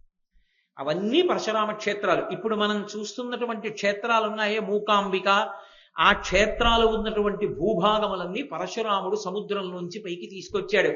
ఆ భూభాగములన్నే కేరళ రాష్ట్రం. కేరళ రాష్ట్రం సముద్రాంతర్గతమైన భూమి. అది తరువాత బయటికి వచ్చింది. అందుకే కొబ్బరి తోటలు ఎక్కువ ఇప్పటికీ. అటువంటి భూభాగమునందు పరశురాముడు ఉన్నాడు. బ్రాహ్మణుడు ఒక్కడు ఉంటే కార్యం నడవదు. బ్రాహ్మణుడికి పక్కన ఎవరో ఒకడు ఉండాలి సాయం. ఒకడు లేకపోతే కూర్చున్నవాడు అస్తమానం లేచిపోకూడదు. ఎవరో కావాలనుకుంటే పక్కన అందించేవాడు ఉండాలి. అందుకని ఎవరో ఒకరు ఉండాలి. బ్రాహ్మణులు లేకపోతే వేదం ఎలా నడుస్తుంది? హోమాలు ఎక్కడి నుంచి నడుస్తాయి? ఎందుకు ఆ భూభాగం అంతా ఆయనకప్పుడు? అందుకని బ్రాహ్మణుల్ని తీసుకురావాలి. సరే, తీసుకొచ్చాడు. మన ఆంధ్రదేశం నుంచి కూడా వెళ్ళారు బ్రాహ్మణులు. తీసుకువెళ్ళి ఏం చేశాడంటే, వీడు మళ్ళీ వెళ్ళిపోతారేమో, అబ్బాయి ఇక్కడ ఎవడుంటాడు లేనప్పటికీ తడితడిగా ఉంది భూమి కొంత సముద్రంలోంచి బయటికి రావడంలో, తిరిగి వెళ్ళిపోతారేమోనని వెళ్లకుండా ఉండడానికి ఆచారకాండ మార్చాడు కొంత. అప్పుడు మధ్యశిఖా సంప్రదాయం వచ్చింది. సాధారణంగా శిఖ అంటే ఇక్కడ ఉంటుంది పిలక. ఆయన ఏం చేశాడంటే, ఇక్కడ కాదు పిలక మీరు ఇక్కడ పెట్టుకోవాలన్నాడు. అందుకే మీరు ఇప్పటికీ కేరళ రాష్ట్రానికి వెళితే నంబూద్రి బ్రాహ్మణులు మధ్యశిఖ పెట్టుకుంటారు, ఇక్కడ పెట్టుకుంటారు. శంకరాచార్యులు వారి తండ్రి గారిది మధ్యశిఖా సంప్రదాయం, ఇక్కడ పెట్టుకున్నారు. శంకరాచార్యుల వారు ఆత్రేయ గోత్రీకులు, ఆత్రేయ గోత్రంలో పుట్టారు. కాబట్టి శివగురువు వారి తండ్రి గారు. అటువంటి మహానుభావుడు. ఆ మధ్యశిఖా సంప్రదాయం అక్కడ ఉంది. పరశురాముడు అక్కడ ఉన్నాడు కాబట్టి అందరూ వైదిక విధులను సక్రమంగా నిర్వహించేవారు. అటంతా సముద్రం కాబట్టి ఇతర విశ్వాసములకు చెందిన వారెవ్వరూ కూడా దాటి ఇటు పక్కకి రాలేదు. పర్వతం అడ్డు సముద్రం ఉండేది కాబట్టి అక్కడ ఆచారకాండ నిలబడింది. అటువంటి భూభాగమునందు నేను పుడితే ఎక్కడ ఆచారం నిలబడి ఉందో అక్కడ నేను అవతారం స్వీకరించాలి. ఎక్కడ వేద ప్రమాణం నిలబడిందో నేను అక్కడ అవతారం స్వీకరించాలి. అందుకని కేరళ రాష్ట్రంలో ఉన్న కాలడి అగ్రహారాన్ని ఆయన ఎంచుకున్నాడు. కాలడి అగ్రహారంలో ఎవరికి జన్మించాలి? మళ్ళీ విద్యాధిరాజు అని ఒక మహానుభావుడు. ఆయన పేరుకి తగ్గ వ్యక్తి. విద్యాధిరాజు అంటే విద్యలకి రాజు. వేదంలో చెప్పబడినటువంటి అనేకానేకమైనటువంటి విషయములు శాస్త్రముల యందు పారంగతుడు. ఆయన కుమారుడే శివగురువు. ఆ శివగురువుకి సంతానం లేదు. ఆయన భార్య ఆర్యాంబ. ఈ శివగురువు ఆర్యాంబ విశేషమైనటువంటి భక్తి కలిగిన వాళ్ళు. అంత భక్తి కలిగిన కుటుంబం పరశురామ క్షేత్రంలో ఉన్న కాలడి అగ్రహారంలో ఉంది. ఇంత భక్తి కలిగిన వాళ్ళు కాబట్టి వీళ్ల కడుపున నేను పుట్టవచ్చు నిర్ణయం చేసుకున్నాడు. కేరళ రాష్ట్రంలో ఇప్పటికీ మీకు కనపడుతుంది. మీరు వెళ్ళి చూస్తే లోపలికి అగ్రహారాల్లోకి వెళ్ళి చూస్తే ఒక సంప్రదాయం కనపడుతుంది. కావు అంటారు. అంటే కొన్ని ఎకరాల విస్తీర్ణం వరకు ఉంటుంది. మధ్యలో ఇల్లు ఉంటుంది. చుట్టూ ఆవృతి అంటారు. ఆవృతి కాదు, ఆకృతి. ఆ చుట్టూ తడిక కడతారు. చాలా దూరం వరకు ఉంటుంది. మిరియాలకి సంబంధించిన తీగలు పాకిస్తారు. ఆ మిరియం తీగ చెట్లను అల్లుకుని ఉంటుంది. ఇంట్లో కాయగూరలు అవి అన్నీ పండిస్తారు. గురువు గారిని తెచ్చుకుని ఇంట్లోనే ఉండిపోయి వేదం చదువుకుంటూ కొన్ని నెలల పాటు ఇంట్లోంచి బయటికి వెళ్లకుండా యజ్ఞయాగాది క్రతువులు చేస్తూ ఉండిపోతారు. ఒకవేళ బియ్యం లేకపోతే మాత్రం ఆ మిరియాలు ఇచ్చి బియ్యం ముచ్చుకుంటుంది ఇలా. అందుకని వాళ్ళు ఏదో బయట నుంచి తెచ్చి డబ్బు దాచి అలా కాదు. ఇప్పటికీ కావు సంప్రదాయం అని ఆ ఆకృతితో కూడిన కావు యందు ఉండిపోయి కేరళ రాష్ట్రంలో అంత గొప్పగా వేదాభ్యాసం చేస్తారు వాళ్ళు. అటువంటి కుటుంబాల్లో ఒక కుటుంబం ఆ విద్యాధిరాజు యొక్క కుటుంబం. కాబట్టి ఆ కుటుంబంలో నేను జన్మించాలి. ఆ శివగురువుకి ఆర్యాంబకి సంతానం లేదు.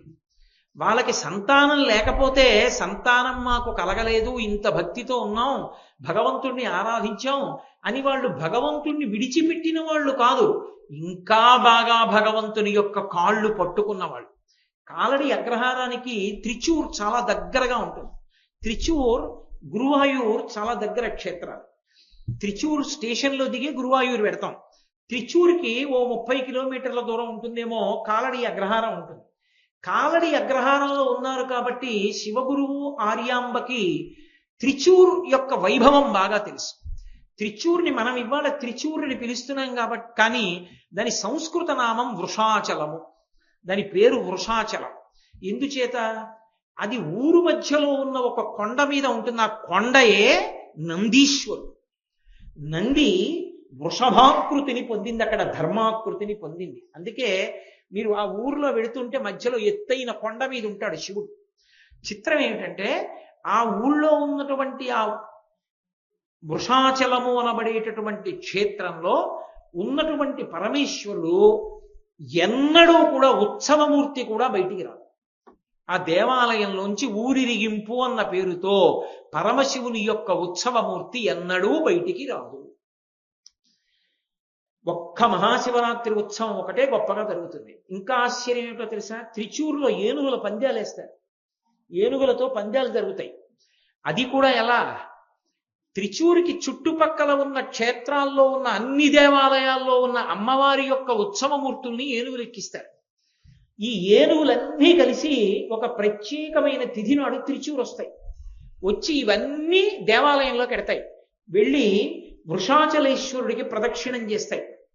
ఆ ప్రదక్షిణం చేసినప్పుడు కుటుంబ మంటపము అని ఒక మంటపం, ఆ త్రిచూరులో వృషాచలేశ్వరుడి దేవస్థానంలోనే రామనారాయణుడు అన్న పేరుతో శివకేశవ అభేదమైన మూర్తి, రామచంద్రమూర్తి, వాళ్ళిద్దరి దేవాలయాలున్నాయి. ఇప్పటికీ కేరళలో ఆ మంటపం మనం ముఖమంటపము అంటాం, వాళ్ళు దాన్ని కుటుంబ మంటపము అని పిలుస్తారు. అక్కడ నృత్యము లేకపోతే శాస్త్ర చర్చ, భగవత్ సంబంధమైనటువంటి వేదపారాయణ అవన్నీ జరుగుతాయి. త్రిచూరులో జరిగినంతగా ఎక్కడా జరగవు, అన్ని జరుగుతుంటాయి ఆ మంటపంలో. ఈ చుట్టుపక్కల ఉన్న క్షేత్రాల్లో ఉన్న దేవతలందరినీ ఏనుగుల మీద కూర్చోపెట్టి ఈ ఏనుగులన్నీ దేవాలయంలోకి ఎడతాయి. పరమేశ్వరుడికి ప్రదక్షిణం చేస్తాయి. వృషాచలేశ్వరుడికి ప్రదక్షిణం చేసి బయటికి వచ్చేస్తాయి. బయటికి వచ్చి వాటిని ఒక వరుస క్రమంలో నించోపెడతారు. నించోపెట్టి పందెం కడతారు. అంటే ఈ ఏనుగులన్నీ పరిగెత్తాలి. అమ్మవారి మూర్తులు భ్రంశం కాకుండా పైన కూర్చున్న అర్చకుడితో కలిపి పరిగెడతాయి ఏనుగులు. ఆ పరిగెడితే ఏనుగుల పందాలు చూసి తీరాలి. ఆ త్రిచూరులో అవి కొన్ని మైళ్ళ దూరం అలా పరిగెడతాయి. ఏ ఏనుగు ముందెళ్ళిందో ఆ ఏనుగు ఆ అమ్మవారు ఆ సంవత్సరంలో చాలా విశేషం. అయ్యవారు మాత్రం బయటికి రాడు. ఇంకా విచిత్రం ఏంటంటే త్రిచూరు క్షేత్రంలో అర్చకుడు 6 నెలలు ఉండాలి. 6 నెలలు పనిచేసే అర్చకుడు ఒకసారి దేవాలయంలోకి వెళ్ళేటప్పుడు చక్రవర్తిని ఎలా తీసుకెడతారో అలా తీసుకెడతారు మంగళ వాయిద్యాలతో. ఒకసారి గుళ్ళోకి వెడితే ఇక 6 నెలలు బయటికి రాకూడదు. పూర్ణ బ్రహ్మచర్యంతో 6 నెలలు గుడిలోనే ఉంటాడు. అంత శౌచంతో ఉంటుంది క్షేత్రం. 6 నెలలు దేవాలయంలోనే. 6 నెలల తర్వాత మళ్ళీ మేళతాళాలతో ఇంటికి తీసుకెడతారు. 2వ అర్చకుడు మేళతాళాలతో గుళ్ళో పెడతాడు. మళ్ళీ ఆయన గుళ్ళోనే ఉంటాడు. అటువంటి క్షేత్రంలో పరమశివలింగానికి ఆవు నెయ్యితో అభిషేకం చేస్తారు. ఆ ఆవు నెయ్యి నేను పట్టుకొచ్చానంటే తీసుకోరు వాళ్ళు, వాళ్లే చేస్తారు నెయ్యి. చేసినటువంటి నెయ్యికి మనం ద్రవ్యం ఇస్తే మనని ముట్టుకోనివ్వరు, బ్రాహ్మణులే తీసుకెడతారు. దాదాపు ఒక 500 సంవత్సరాల క్రితం అభిషేకం చేసినటువంటి నెయ్యి శివలింగం మీద పేరుకుపోయి ఉంటుంది గడ్డ కట్టి. చిత్రం ఏంటంటే చుట్టూ గుత్తి దీపాలు వెలుగుతూ ఉంటాయి. చాలా దగ్గరగా వెలుగుతుంటాయి గుత్తి దీపాలు. అంతరాలయంలో వేడి ఎంత వేడిగా ఉంటుందో, కానీ గడ్డ కట్టిన నెయ్యి ఇంత చుక్క కరగదు. ప్రసాదం తీసుకొచ్చి ఇస్తారు, ఆకులో పెట్టిస్తారు. గడ్డ కట్టి ఉంటుంది. మీరు అర్చకుడి చేతిలోంచి తీసుకుని ఇలా పట్టుకోగానే కరిగిపోతుంది. శివలింగం మీద ఉన్నంత కాలం కరగదు. భారతదేశంలో ఆయుర్వేదం బాగా ప్రసిద్ధి చెందిన రాష్ట్రం కేరళ రాష్ట్రం. ఆయుర్వేదంలో ఏదైనా మందు తయారు చేయాలి అంటే తప్పకుండా ఆవు నెయ్యి ఉండాలి. ఎంత ప్రాచీనమైన ఆవు నెయ్యి అయితే ఔషధి అంత బాగా పనిచేస్తుందో తయారు చేసిన ఔషధం. ఇప్పటికీ కొన్ని 100 సంవత్సరాల క్రితం నెయ్యి కావాలంటే త్రిచూరు వెళ్ళి తెచ్చుకుంటారు. ఇంకా చిత్రం ఏంటంటే నెయ్యి ఎక్కడుంటే అక్కడ చీమలు ఈగలు ఉంటాయి. మనకిక్కడ నరసింహస్వామి క్షేత్రం ఉంది, పానకాల నరసింహుడు అని మంగళగిరి. అంత బెల్లం అరగదీసిన చీమలు పట్టవు. త్రిచూరులో 300-400 సంవత్సరాల క్రితం అభిషేకం చేసి పేరుకున్నటువంటి నెయ్యి ఉన్నప్పటికీ ఒక చీమ కాని ఒక ఈగ కాని ఆలయం గడప దాటి లోపలికి వెళ్ళదు. అలాగే ఉంటుంది నీతి గడ్డ కట్టి. మీరు ఇప్పటికీ చూడొచ్చు త్రిచూరు వెళ్ళి. అంత గొప్ప క్షేత్రం. ఆ క్షేత్రానికి వెళితే సమస్త దోషములు తొలగిపోతాయి. అంత గొప్ప క్షేత్రం. శాస్త్రమునందు నమ్మకం ఉండాలి. గురువు గారి దగ్గర మనం ఎన్నాళ్ళు విన్నామన్నది కాదు. అన్నీ విని ఆ నీతిలో ఏమైనా కలుపుతారా అని అడిగాడు అనుకోండి, వాడికన్నా పనికి మాలిన వాడి ఇంకోటి లేడిని గుర్తు. అన్నీ విని ఈ సభలోనే ఉన్న వాళ్ళు అలా అడిగిన వాడు నాకు తెలుసు, అందుకు చెప్తున్నాను. కాబట్టి శాస్త్రమునందు విశ్వాసం అంటే విశ్వాసం ఉండాలి. త్రిచూర్ లాంటి క్షేత్రాల్ని పట్టుకుని పరిహాసాస్పదంగా మాట్లాడకూడదు. ఓసారి ఆ క్షేత్రానికి ఎడితే తెలుస్తుంది ఆ క్షేత్ర వైభవం ఏమిటో. నోరు ఉంది కదా అని ఏవి పడితే అవి మాట్లాడకూడదు, అదుపులో ఉంచుకుని మాట్లాడాలి. అనవసరపు ప్రలాపనలు మంచివి కావు. ఇప్పటికీ అంత శౌచాన్ని నిర్వహిస్తారు ఆ దేవాలయంలో. అటువంటి త్రిచూర్ క్షేత్రానికి ఒక లక్షణం ఉంది. మండల భజన అని ఒకటి చేస్తారు. మండల భజన అంటే 40 రోజులు అని. 40 రోజుల పాటు భజన అంటే ఏదో రామనామం ఏదో చెప్తూ చిడతలు మోగిస్తూ కూర్చోవడం అని కాదు. భజన అంటే భక్తితో జీవించుట. భక్తితో జీవించుట అంటే భార్యాభర్త కలిసి వెడతారు. అక్కడ ఉన్నటువంటి పవిత్ర కోనేటిలో స్నానం చేస్తారు.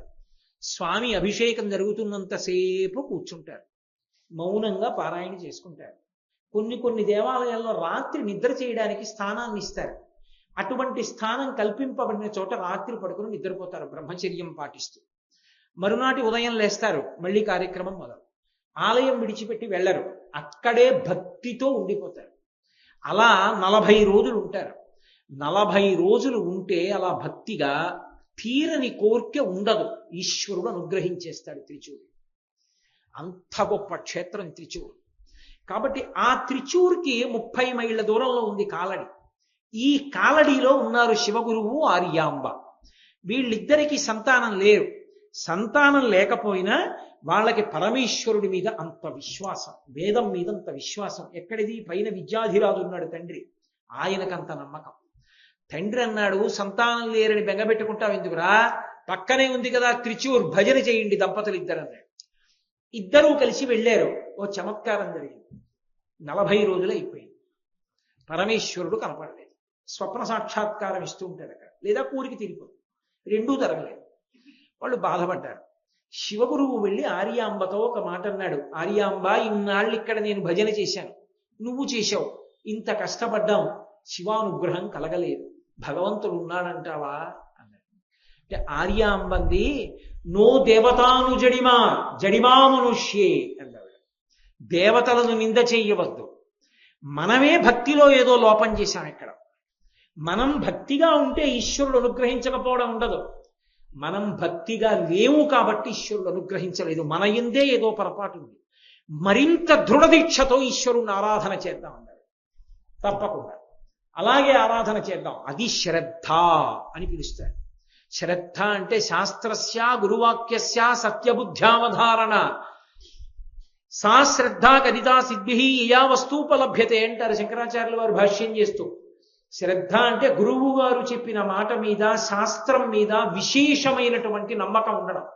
ఈ రెండిటి యందు నమ్మకంతో ఎవడు నిలబడతాడో అటువంటి వాడు శ్రద్ధతో ఉన్నాడు అని చెప్తారు. వాడికి దొరకనిది, వాడికి తీరనిది కోరిక ఉండదు. కాబట్టి యయా వస్తూపలభ్యతే, వాళ్ళ కోరికలన్నీ తీరుతాయి. కాబట్టి ఆ తల్లిని శ్రద్ధ. భర్తని ఆమె ఉపాసనా మార్గాన్ని ఆమె దిద్దింది. నో దేవతాను జడిమా మనుష్యే. మన యందు దోషం ఉందేమో, దేవతలలో లేదు, శాస్త్రంలో లేదు, దేవాలయంలో లేదు. ఇంకా భక్తిగా ఉందాం. అంతటి యోగ్యత లేకపోతే పరమేశ్వరుడు ఎలా పుడతాడండి ఆ కడుపున? అంతటి దృఢదీక్ష ఉన్నవాళ్ళో కాదో ప్రపంచానికి తెలియద్దు. అందుకు కదూ ఆర్యాంబ చరిత్ర ప్రపంచం అంతా తెలిసింది. మహానుభావులు శృంగగిరి పీఠాధిపత్యం వహించినటువంటి సచ్చిదానంద శివాభినవ నరసింహభారతి స్వామి వారు ట్రావెన్కోర్ ఎస్టేట్ లో కాలడి అగ్రహారంలో శంకరాచార్యుల వారు పుట్టిన ప్రదేశం. శారద ఆయన యొక్క తల్లిగారైనటువంటి ఆర్యాంబ గారు శరీరం విడిచిపెడితే శంకరాచార్యుల వారు ఎక్కడ ఆమెని భూస్థాపితం చేశారు, ఎక్కడ దహనం చేశారో ఆ ప్రదేశాన్ని కూడా ధ్యానంలో కనిపెట్టి ట్రావెన్కోర్ ఎస్టేట్ జమీందారు గారి అనుమతి తీసుకుని వెతికిస్తే ఇల్లు బయటపడింది. ఇప్పటికీ కాలడి వెడితే మీకు శృంగేరి నిర్వహణలో ఉంది. శంకరాచార్యుల వారు పుట్టిన గది కూడా ఉంది ఇప్పటికీ. అక్కడ మూర్తిని పెట్టి దీపం వెలిగించుతారు. ఆర్యాంబ సమాధి అక్కడే కనపడుతుంది. సచ్చిదానంద శివాభినవ నరసింహభారతి స్వామి వారు కాలడి వెడితే దానికి ప్రతిష్ఠ చేయడం కోసమని అక్కడికి వెళ్ళిన తర్వాత తెల్లటి బట్ట కట్టుకుని ఒక విధవరాలు కనపడింది. అమంగళ దర్శనం, నాకు విధవ కనపడింది ఏమిటని తలస్నానం చేసి వచ్చారు. మళ్ళీ కనపడింది. ఇదేమిటి నాకు విధవ కనపడుతోంది, బహుశా నా అవతారం పరిసమాప్తం అవుతోంది అనుకున్నాడు. ఆ కనపడింది ఎవరో కారు, ఆర్యాంబ. కాలడి వచ్చి నా కొడుకు పుట్టిన ప్రదేశాన్ని కనిపెట్టామని ఆర్యాంబ తల్లి దర్శనమిచ్చింది. అంత గొప్ప భూమి కాలడి. అటువంటి కాలడి పూర్ణానది ప్రవహించేటటువంటి పరివాహక ప్రాంతం. అక్కడ జన్మించాలని నిర్ణయం తీసుకున్నారు ఆయన. అటువంటి పుణ్య దంపతులు, వాళ్ళకి ఆ యోగ్యత లేకపోతే ఎలా? అందుకే మీరు చూడండి చమత్కారం, శంకరాచార్యుల వారు శివగురువు ఆర్యాంబ కడుపున పుట్టిన శివగురువు ఉపనయనం కూడా చేయలే. శంకరాచార్యుల వారికి ముందే వెళ్ళిపోయాడు, శరీరం వదిలిపెట్టేశాడు ఆయన. ఆర్యాంబ జీవించి ఉంది. సన్యాసం తీసుకోవద్దురా, నీకు పెళ్లి చేస్తానంది. అమ్మా నీ శరీరం పడిపోయేటప్పుడు నేను వస్తానమ్మా అని మాటిచ్చారు ఆకృత సన్యాసం తీసుకుని. ఆర్యాంబ గారు శరీరం విడిచిపెడుతుంటే వచ్చారు శంకరాచార్యుల వారు. రావడం కాదు, అమ్మగారికి శివ పార్షదుల్ని పిలిచారు, విష్ణు పార్షదుల్ని పిలిచారు. అమ్మ విష్ణు పార్షదుల్ని చూసి సంతోషించింది, వైకుంఠానికి వెళ్ళిపోయింది. అమ్మని వైకుంఠానికి పంపించి అమ్మ శరీరాన్ని పైకెత్తి తీసుకెళ్లి లేత అరిటాకుల్లో పడుకోబెట్టి అగ్నిహోత్రుడిని ప్రార్థన చేసి శరీరానికి సంస్కారం చేశారు. అమ్మ పొందినంత అదృష్టం తండ్రి పొందల. అదేమిటంటే అవతారం ఇద్దరికి కడుపున పుట్టింది కదా, మరి ఆర్యాంబ చేసుకున్న పుణ్యం శివగురువుకి ఎందుకు దక్కలా? గత జన్మలలో ఎవరు చేసుకున్న పుణ్యం వరకే వారికి అనుభవం, అంతే. ఆర్యాంబ పొందినంత అదృష్టాన్ని శివగురువు పొందలేకపోయారు నిజానికి. కాబట్టి అక్కడ పుట్టాలనుకున్నారు. కారణం ఆ దంపతులకు ధర్మం మీద ఉన్న అనురక్తి అటువంటి. నువ్వు వెళ్ళి కూర్చోవడం కాదు, మాకు పిల్లలు పుట్టలేదండి ఏం చేయమంటారండి అంటే, బలానా క్షేత్రానికి ఎలా అంటే వెళ్ళి సెల్ ఫోన్ మాట్లాడుకున్న వాడికి పిల్లలు ఎందుకు పుడతారు? వెళ్ళి భక్తితో ఉన్నవాడికి పిల్లలు పుడతారు. కానీ ఎక్కడికి వెళ్ళి ఏం చెయ్యాలో అది చెయ్యాలి, అంతేకాని అది అగ్గిపెట్టి కాదు. అగ్గిపెట్టికేసి పుల్ల రాస్తే జ్వాల రావడానికి. అది క్షేత్రం. నువ్వు భక్తిగా ఉంటే ఈశ్వరుడు అనుగ్రహిస్తాడు తప్ప కేవలం దర్శనాలకి ఫలితాలు వచ్చేయవు. ఈశ్వర ప్రీతి కొరకు నువ్వు అలా ప్రవర్తించవలసి ఉంటుంది, ఆ శ్రద్ధతో ప్రవర్తించవలసి ఉంటుంది. అందుకే పరమ సంతోషాన్ని పొందాడు పరమేశ్వరుడు. ఒకేసారి స్వప్నంలో దర్శనమిచ్చాడు శివగురువుకి ఆర్యాంబకి. దర్శనమిచ్చి మహానుభావుడు అన్నాడు, మీ ఇద్దరూ నా గురించి ఈ త్రిచూర్ క్షేత్రానికి వచ్చి భజన చేశారు మండల కాలం, కాబట్టి నేను రావాలనుకుంటున్నాను, అవతారంగా వస్తాను. మీ కడుపున 100 దీర్ఘాయుష్మంతులైన కొడుకులు మూర్ఖులు కావాలా? సర్వజ్ఞుడైనటువంటి వాడు, సకల శాస్త్ర పారంగతుడైన వాడు నేనే అవతారంగా వస్తే నేను కావాలా? ఏం కావాలని అడిగాడు. శివగురు అన్నాడు, అయ్యా సంతానం అన్నది నాకొక్కడికే కాదుగా, నా భార్యకు కూడా. మా ఆవిడ్ని అడిగి చెప్తానన్నాడు. ఆవిడంది మా ఆయన్ని అడిగి చెప్తానని. ఇద్దరూ నిద్ర లేచి ఒకరిని కలుసుకోవడానికి ఒకరు వస్తున్నారు. ఇద్దరు ఒకరినొకరు చూసుకుని ఏం వస్తున్నావు అంటే ఏం వస్తున్నావు అన్నారు. నాకు ఇలా కనపడ్డాడు శివుడు, ఇలా అడిగాడంటే నాకు అలాగే కనపడి అలా అడిగాడని. ఏమని అడుగుదాం అన్నారు.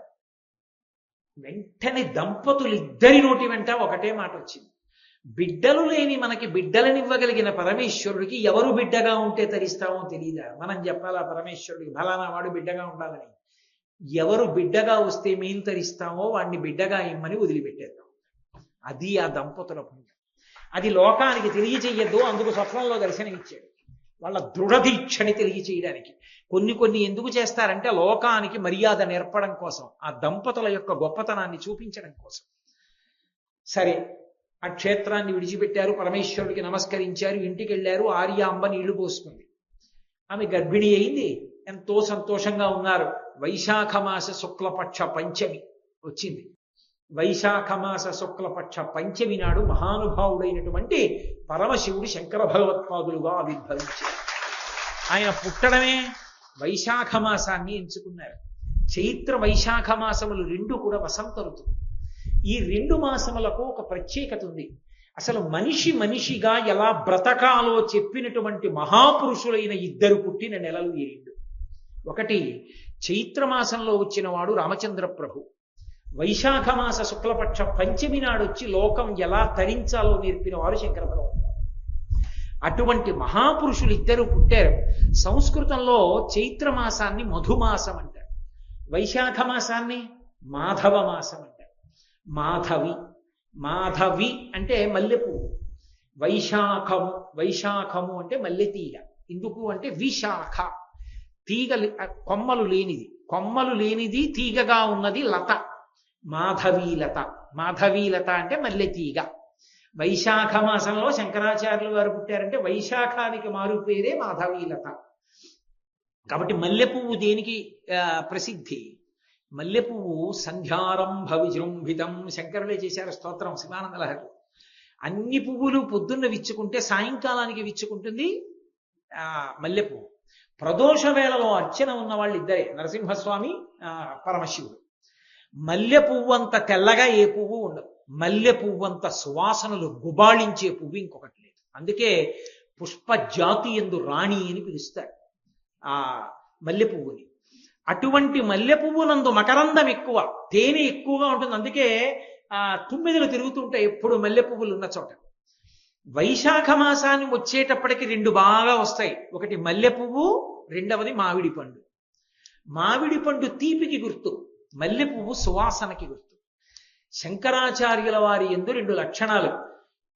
మామిడి పండు ఎంత తీయగా ఉంటుందో అంత తీయగా ఉంటాయి వారి మాటలు. అందుకే కంచి కామకోటి పీఠానికి ఒక పీఠిక చదువుతారు ఇప్పటికీ. ఆ పీఠిక చదివినప్పుడు ఒక మాట చెప్తారు, సరస్వతీదేవి కొప్పులో పెట్టుకున్నటువంటి మల్లెపూల దండలో ఉన్నటువంటి ఒక మల్లె పువ్వులోని తేనె ఎలా ఉంటుందో ఆ తేనె యొక్క రుచి లాంటి మాటలు కలిగిన శంకరాచార్యుల వారిని పిలుస్తారు. మల్లె పువ్వులోని మకరందమంత తీపి, మామిడి పండులో ఉన్నంత తీయతనం. ఈ రెండు తాపోపశాంతి. వేసవికాలం బయట ఎంత తాపంగా ఉండనివ్వండి, కాస్త మల్లెపూల వాసన వచ్చిందంటే అమ్మయ్యా. మీరు మరోలా అనుకోకపోతే కాస్త సిగలో మల్లెపూలు పెట్టుకున్న వాళ్ళ వెనక్కి వెళ్ళి కూర్చుంటూ ఉంటారు కూడా. ఏ తప్పుడు భావనతో కాదు, మా తల్లి కామాక్షి కూర్చుంది ఎదురుగుండా, నా తల్లి కొప్పులోని పువ్వుల వాసన వస్తోంది, వేసవి కాలం కదా దిక్కుమాల చెమట కంపు రాకుండా ఉంటుందని. ఉపశాంతి. ఉపశాంతి అంటే మనస్సుకి శాంతినిస్తుంది. శాంతి లేక అలమటిస్తున్నటువంటి దేశానికి శాంతినిచ్చే శంకరాచార్యుల వారి వాక్యములు, వారి ప్రబోధములు. అందుకే మల్లె పువ్వు మామిడి పండు ఏ ఋతువు యందు బాగా ఉంటాయో ఆ ఋతువులో శంకరాచార్యుల వారు వచ్చారు. వారు వస్తూ వైశాఖ శుక్ల పంచమి నాడు అవతార స్వీకారం, ఆ రోజున పుట్టారు. ఇంకో రోజున పుట్టకూడదా? పుట్టకూడదు. ఎందుకు పుట్టకూడదో తెలుసా? కతిపయ ఆచారం అని పాటిస్తుంది కేరళలో. చాలా బ్రాహ్మణ కుటుంబాలు పాటిస్తాయి, ఇప్పటికీ ప్రత్యేకించి నంబూతిరి కుటుంబాలు పాటిస్తూ ఉంటాయి. ఆ ఆచారం పాటించడంలో అలవాటు ఉన్నటువంటి కుటుంబంలో పుట్టారు, విద్యాధిరాజు శివగురువుల యొక్క కుటుంబంలో. కతిపయ ఆచారము అంటే వాళ్ళు పుట్టినటువంటి పక్షాన్ని, తిథిని, మాసాన్ని ఆధారం చేసుకుని పేరు పెడతారు తప్ప కేవలంగా పేరు పెట్టరు. శంకరాచార్యుల వారు పుట్టింది ఎప్పుడు? వైశాఖ మాసంలో శుక్లపక్షంలో పంచమి తిథి నాడు పుట్టారు. వైశాఖ మాసం మాసములలో రెండవ మాసం, చైత్రము వైశాఖము. కాబట్టి వైశాఖ మాసం 2 వేయండి, గీత పెట్టండి అలా. పక్షాలలో శుక్లపక్షం కృష్ణపక్షం 2 పక్షాలు. మొదటి పక్షం శుక్లపక్షం కాబట్టి శుక్లపక్షంలో పుట్టారు, 2 పక్కన 1 వేయండి, మళ్ళీ గీత పెట్టండి. పంచమి తిథి నాడు పుట్టారు కాబట్టి 5 వేయండి, గీత పెట్టండి, గీత పెట్టి 5 వేయండి. ఇప్పుడు 2, 1, 5. దీన్ని కతిపయ ఆచారము అంటే దీన్ని అక్షరాల్లోకి మార్చుకుంటారు, అప్పుడు పేరు వచ్చేస్తుంది. ఇప్పుడు శంకరాచార్యుల వారు పుట్టినటువంటి మాసము, తిథి, వీటిని తిప్పండి. వైశాఖ మాసం శుక్లపక్షం పంచమి తిథి, వైశాఖ మాసం 2, శుక్లపక్షం 1, తిథి పంచమి 5, 2, 1, 5. అక్షరాల్లోకి మార్చేటప్పుడు తిప్పి మార్చాలి, ఇట్టించి ఇటు తిప్పండి. 5, 1, 2. ఇప్పుడు 5, 1, 2 సంస్కృతంలో పట్టిక ఉంటుంది, ఏ అక్షరం ఏ అంకికి సరిపోతుందో. అందుకని తిప్పి ఆ పట్టికలో చూశారనుకోండి, చూస్తే 5, 1, 2 చూస్తే 5 ష, 1 కా, 2 రా, మధ్యలో పూర్ణానుస్వరం శంకర, పక్కన 0 వచ్చేస్తుంది. శకర అంటే పుట్టినవాడు శంకర పేరు గర్హుడు. పుట్టినవాడు శంకరుడు పుట్టాడు, సాక్షాత్ శంకరుడు. శంకర అంటే శం కరోతి ఇది శంకర, లోకానికంతటికి శుభము, మేలు, మంగళము, శోభనము, కళ్యాణము చెయ్యగలిగినటువంటి వాడు పుట్టాడు. జగద్రక్షకుడు పుట్టాడు, కనిపెట్టాడు శివగురు, కనిపెట్టాడు విద్యాధిరాజు.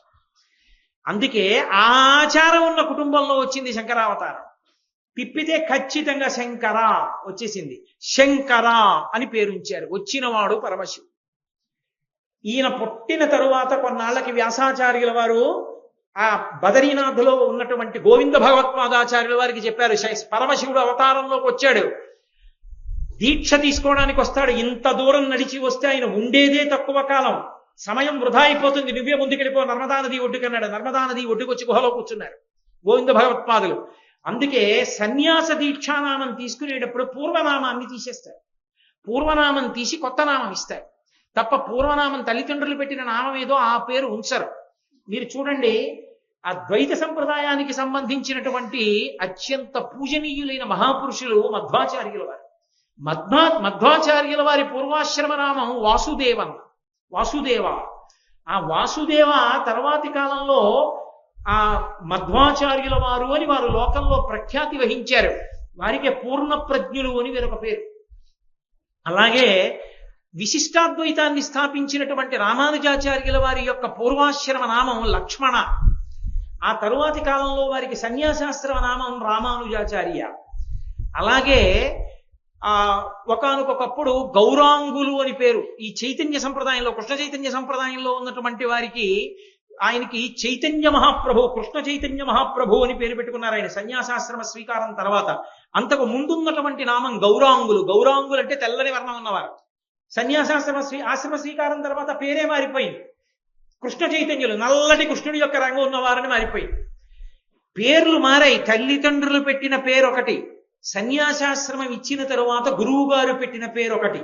పుట్టినప్పుడు తిథి వార పక్షములను బట్టి ఉన్న పేరు, తల్లిదండ్రులు పెట్టిన పేరు, సన్యాసాశ్రమం తర్వాత గురువు గారు మార్చకుండా వదిలేసిన పేరు కూడా ఒకటే అయిన మహాపురుషులు శంకరాచార్యుల వారు ఒక్కరే.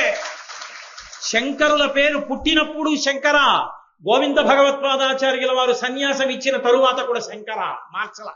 ఎందుకు మార్చలేదో తెలుసా? లోక శుభంకరుడు, లోకమునకంతటికీ శుభాలు చేయడానికి వచ్చిన వాడు, మంగళప్రదుడు. ఈ పేరు నేనెలా మారుస్తానన్నారు, మార్చల. శంకర ఉంచేశారు. అందుకే శంకర భగవత్పాద. ఏ పాదం పట్టుకుంటే భగవంతుడు దొరుకుతాడో ఆ పాదములున్న మహాపురుషులు వారు. అందుకే వారికి శంకర భగవత్పాదాచార్య. ఆచార్య తాను అనుష్ఠించి చూపించి వేదాన్నంతటినీ కూడా ప్రచారం చేసి వేదాంతర్గతమైన అద్వైత సిద్ధాంతాన్ని స్థాపించిన మహాపురుషులు. 72 అవైదిక మతాల్ని ఖండన చేసి స్థాపించారు. శంకరుల యొక్క గొప్పతనం అంతా ఎక్కడుందంటే, శంకరులు ఉన్న రోజులలో అవతారం స్వీకరించినప్పుడు 72 అవైదిక మతాలు ఉన్నాయి. అందరూ వేదంలో చెప్పినట్టు చెప్పేవారు, కానీ ఎవరూ వేదాన్ని పూర్తిగా ఒప్పుకుని మాట్లాడాల, అవైదికం. అటువంటి 72 మతాల్ని సత్యదండం చేతిలో పట్టుకుని వాదనతో ఖండించి వేదాంతర్గతమైనటువంటి అద్వైత సిద్ధాంతాన్ని స్థాపించి వేదము యొక్క ప్రమాణాన్ని నిలబెట్టిన మహాపురుషులు శంకర భగవత్పాదులొక్కరే. శంకరులు లేని నాడు మిగిలిన జయంతులు లేవు. నేను యథార్థం చెప్తున్నా. శ్రీరామ నవమి, కృష్ణాష్టమి ఇవేమీ లేవు. ఎందుకు లేవంటారేమో, వేదము యొక్క ప్రమాణమే లేదు, తిరస్కరింపబడింది ఆ రోజుల్లో. ఎవడిష్టం వచ్చిన వాదన వాడిది. అలాంటి రోజులలో శంకర భగవత్పాదుల యొక్క అవతారం స్వీకరింపబడింది కాబట్టి, వేదం మళ్ళీ బతికి బట్ట కట్టింది కాబట్టి, వేద ప్రమాణము నిలబడింది కాబట్టి శ్రీరామనవమి, నిలబడింది కాబట్టి కృష్ణ జయంతి, నిలబడింది కాబట్టి నృసింహ జయంతి, నిలబడింది కాబట్టి మహాశివరాత్రి. శంకర జయంతి లేని నాడు ఇవేవి లేవు. ఇన్ని నైమిత్తిక తిథులు చేసుకోవడానికి ఆధారం శంకర జయంతి ఉండడమే. ఆ శంకర జయంతిని చేసుకోకపోతే అంతకన్నా కృతజ్ఞత ఇంకొకటి లేదు. శంకర జయంతి చేసి తీరవలసిందే ఊరూరా ఆయన గురించి చెప్పవలసిందే. అందుకే ఒక్క శంకరాచార్యుల వారి జీవిత చరిత్రని మాత్రం శంకరుల జీవిత చరిత్ర అని పిలవరు, శంకర విజయాలంటారు. శంకరులు ఎక్కడికి వస్తే అక్కడ మహాపురుషుల యొక్క ఆగమనం, అందుకే విజయం చేశారంటారు. పెద్దలు వచ్చారనుకోండి, వారు వచ్చారన్నారు, ఆయన ఇక్కడికి వచ్చారని అన్నారు, వారు విజయం చేశారండి అంటారు. వారిది శంకర విజయాలన్న పేరు ఎందుకు వచ్చిందంటే, కాలంతో సంబంధం లేకుండా ప్రతి వ్యక్తి యొక్క మనస్సులో స్థిరపడిపోయిన మహానుభావుడు. అందరి గుండెల్లో వారు కూర్చుని ఉన్నారు. ఎప్పుడూ విజయం చేసి ఉన్నవారు కాబట్టి అది శంకర విజయాలు కాదు. శంకరుల జీవితం అంతా జయమే. ఉన్నది 32 ఏళ్ళు. 72 అవైదిక వాదనలను ఖండించారు, సర్వజ్ఞ పీఠాన్ని అధిరోహించారు, ఎన్నో జీర్ణ దేవాలయాల్ని ఉద్ధరించారు, చక్రాలు వేశారు, ఉగ్రదేవతల యొక్క ఆ ఉగ్ర తేజస్సుని తగ్గించారు, షణ్మత స్థాపనాచార్యులయ్యారు, పంచాయతీల పూజా విధానాన్ని ప్రవేశపెట్టారు, దశనామి సన్యాసి వ్యవస్థని ప్రవేశపెట్టారు. వారు చెయ్యనిది లేదు, వారు స్పృశించనిది లేదు. ఇన్ని చేసిన శంకరుల జీవితం అంతా జయం జయం జయం జయం. అందుకే శంకరుల పేరెత్తితే జయ జయ శంకర, హర హర శంకర, జయ జయ శంకర. వారికి జయం, వారికి జయం, వారు ఇక్కడే ఉన్నారు. హర హర శంకర, వారి పేరెత్తితే మా పాపాలు పోయి హరించుకుపోయి మేము వేద మార్గంలో నిలబడగలం. అందుకే జై జై శంకర హర హర శంకర, ఈ రెండు తప్ప ఇంకోటి లేవు. శంకర జయంతి వస్తోందంటే రెండు రకాలుగా చేస్తారు. అందుకే శంకర జయంతిని కంచికామకోటి సంప్రదాయంలో అయితే గర్భోత్సవము జననోత్సవము అని రెండుగా చెయ్యాలి. గర్భోత్సవము అంటే శంకరాచార్యుల వారు అవతార స్వీకారం చేసినటువంటి వైశాఖ శుక్ల పంచమికి ముందు 11 రోజులుగా చెయ్యాలి. పుట్టినటువంటి వైశాఖ శుక్ల పంచమి నాడు పూర్తయిపోవాలి. దాన్ని గర్భోత్సవం అంటారంటే అమ్మ కడుపులో ఉన్న 10 నెలలని ఒక్కొక్క నెలని ఒక్కొక్క రోజుగా చేసుకొస్తారు. చేసుకొచ్చి చిట్ట చివర వైశాఖ శుక్ల పంచమి నాడు పూర్తి చేస్తారు. రెండవ సంప్రదాయంలో, రెండవ మార్గంలో జన్మోత్సవము అంటారు. అంటే వైశాఖ శుక్ల పంచమి నాడు మొదలు పెడతారు. మొదలుపెట్టి 11 రోజులు చేస్తారంటే అశౌచం తీరి స్నానం అయిపోయింది పిల్లాడికి, అందులో 11వ రోజు వరకు చేస్తారు.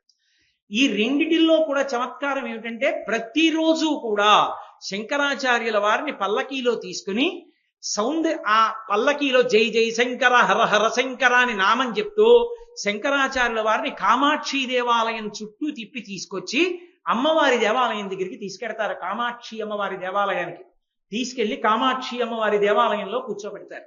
కూర్చోబెట్టి శంకరాచార్యుల వారు ఇప్పటికీ శబ్ద రూపంలో ఉన్నారు. సౌందర్యలహరి శ్లోకాల్ని ఉచ్చరిస్తే శబ్దంగా సభలోకి వస్తారు. అందుకని సౌందర్యలహరిలో 10 శ్లోకాలు చదువుతారు.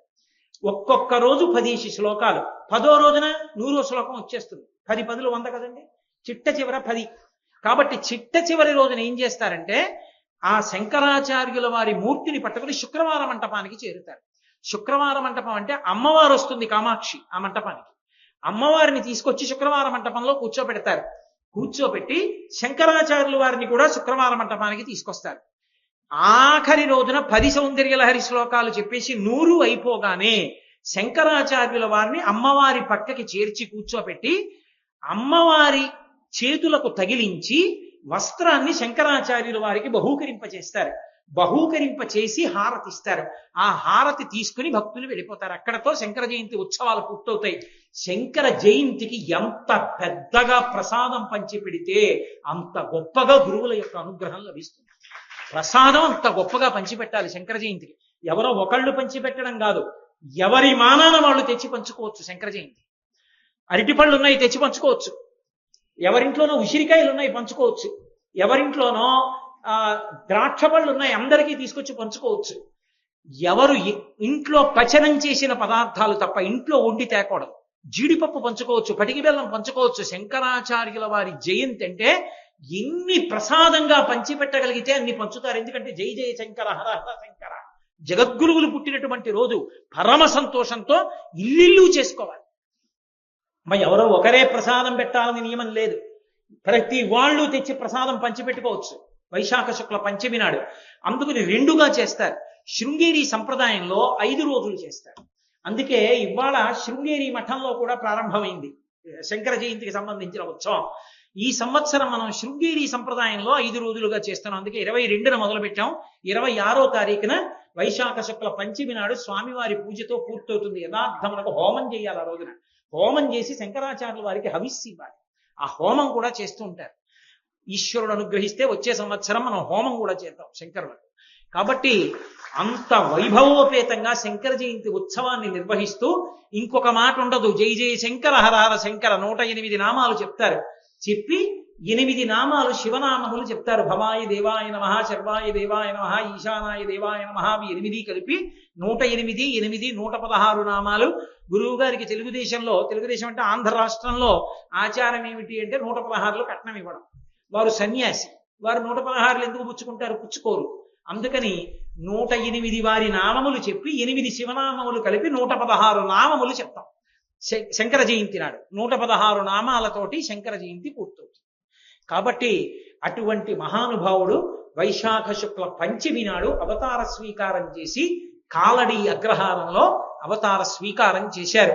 శంకర భగవత్పాదుల యొక్క అద్భుతం ఏమిటో, ఆ అవతారానికి ఉన్న అద్భుతాన్ని పద్మపాదాచార్యుల వారు ఏమని వర్ణించారో, అసలు ఆ అవతారంలో ఎన్ని విశేషాలు జరిగాయో, ఈ విశేషాలలో మళ్ళీ కొంత భాగాన్ని రేపు సాయంకాలం 6:30 మనం కలుసుకున్నప్పుడు మళ్ళీ ప్రసంగంలో ప్రారంభం చేస్తాను.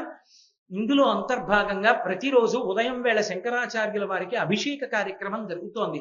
జగద్గురువుల యొక్క అభిషేకం చూడడానికి ఎక్కడెక్కడి నుంచో పెడతారు. మనం ఈ సంవత్సరం ప్రతిరోజు ఉదయం అభిషేకం చేసుకుంటున్నాం. చక్కగా మీలో అవకాశం ఉన్న వారందరూ ఉదయం 8 గంటలకు వచ్చి చూడొచ్చు. అలాగే మనం ఈ ఉపన్యాసం అయిపోయిన తర్వాత ఇప్పుడు తోటకాష్టకం అని ఒక అష్టకం, తోటకాష్టకానికి ఉన్న వైభవం ఏమిటో నేను మీకు ఒక రోజు ఉపన్యాసంలో చెప్తాను. ఆ తోటకాష్టకంతో శంకరాచార్యుల వారికి నమస్కారం చెయ్యాలి.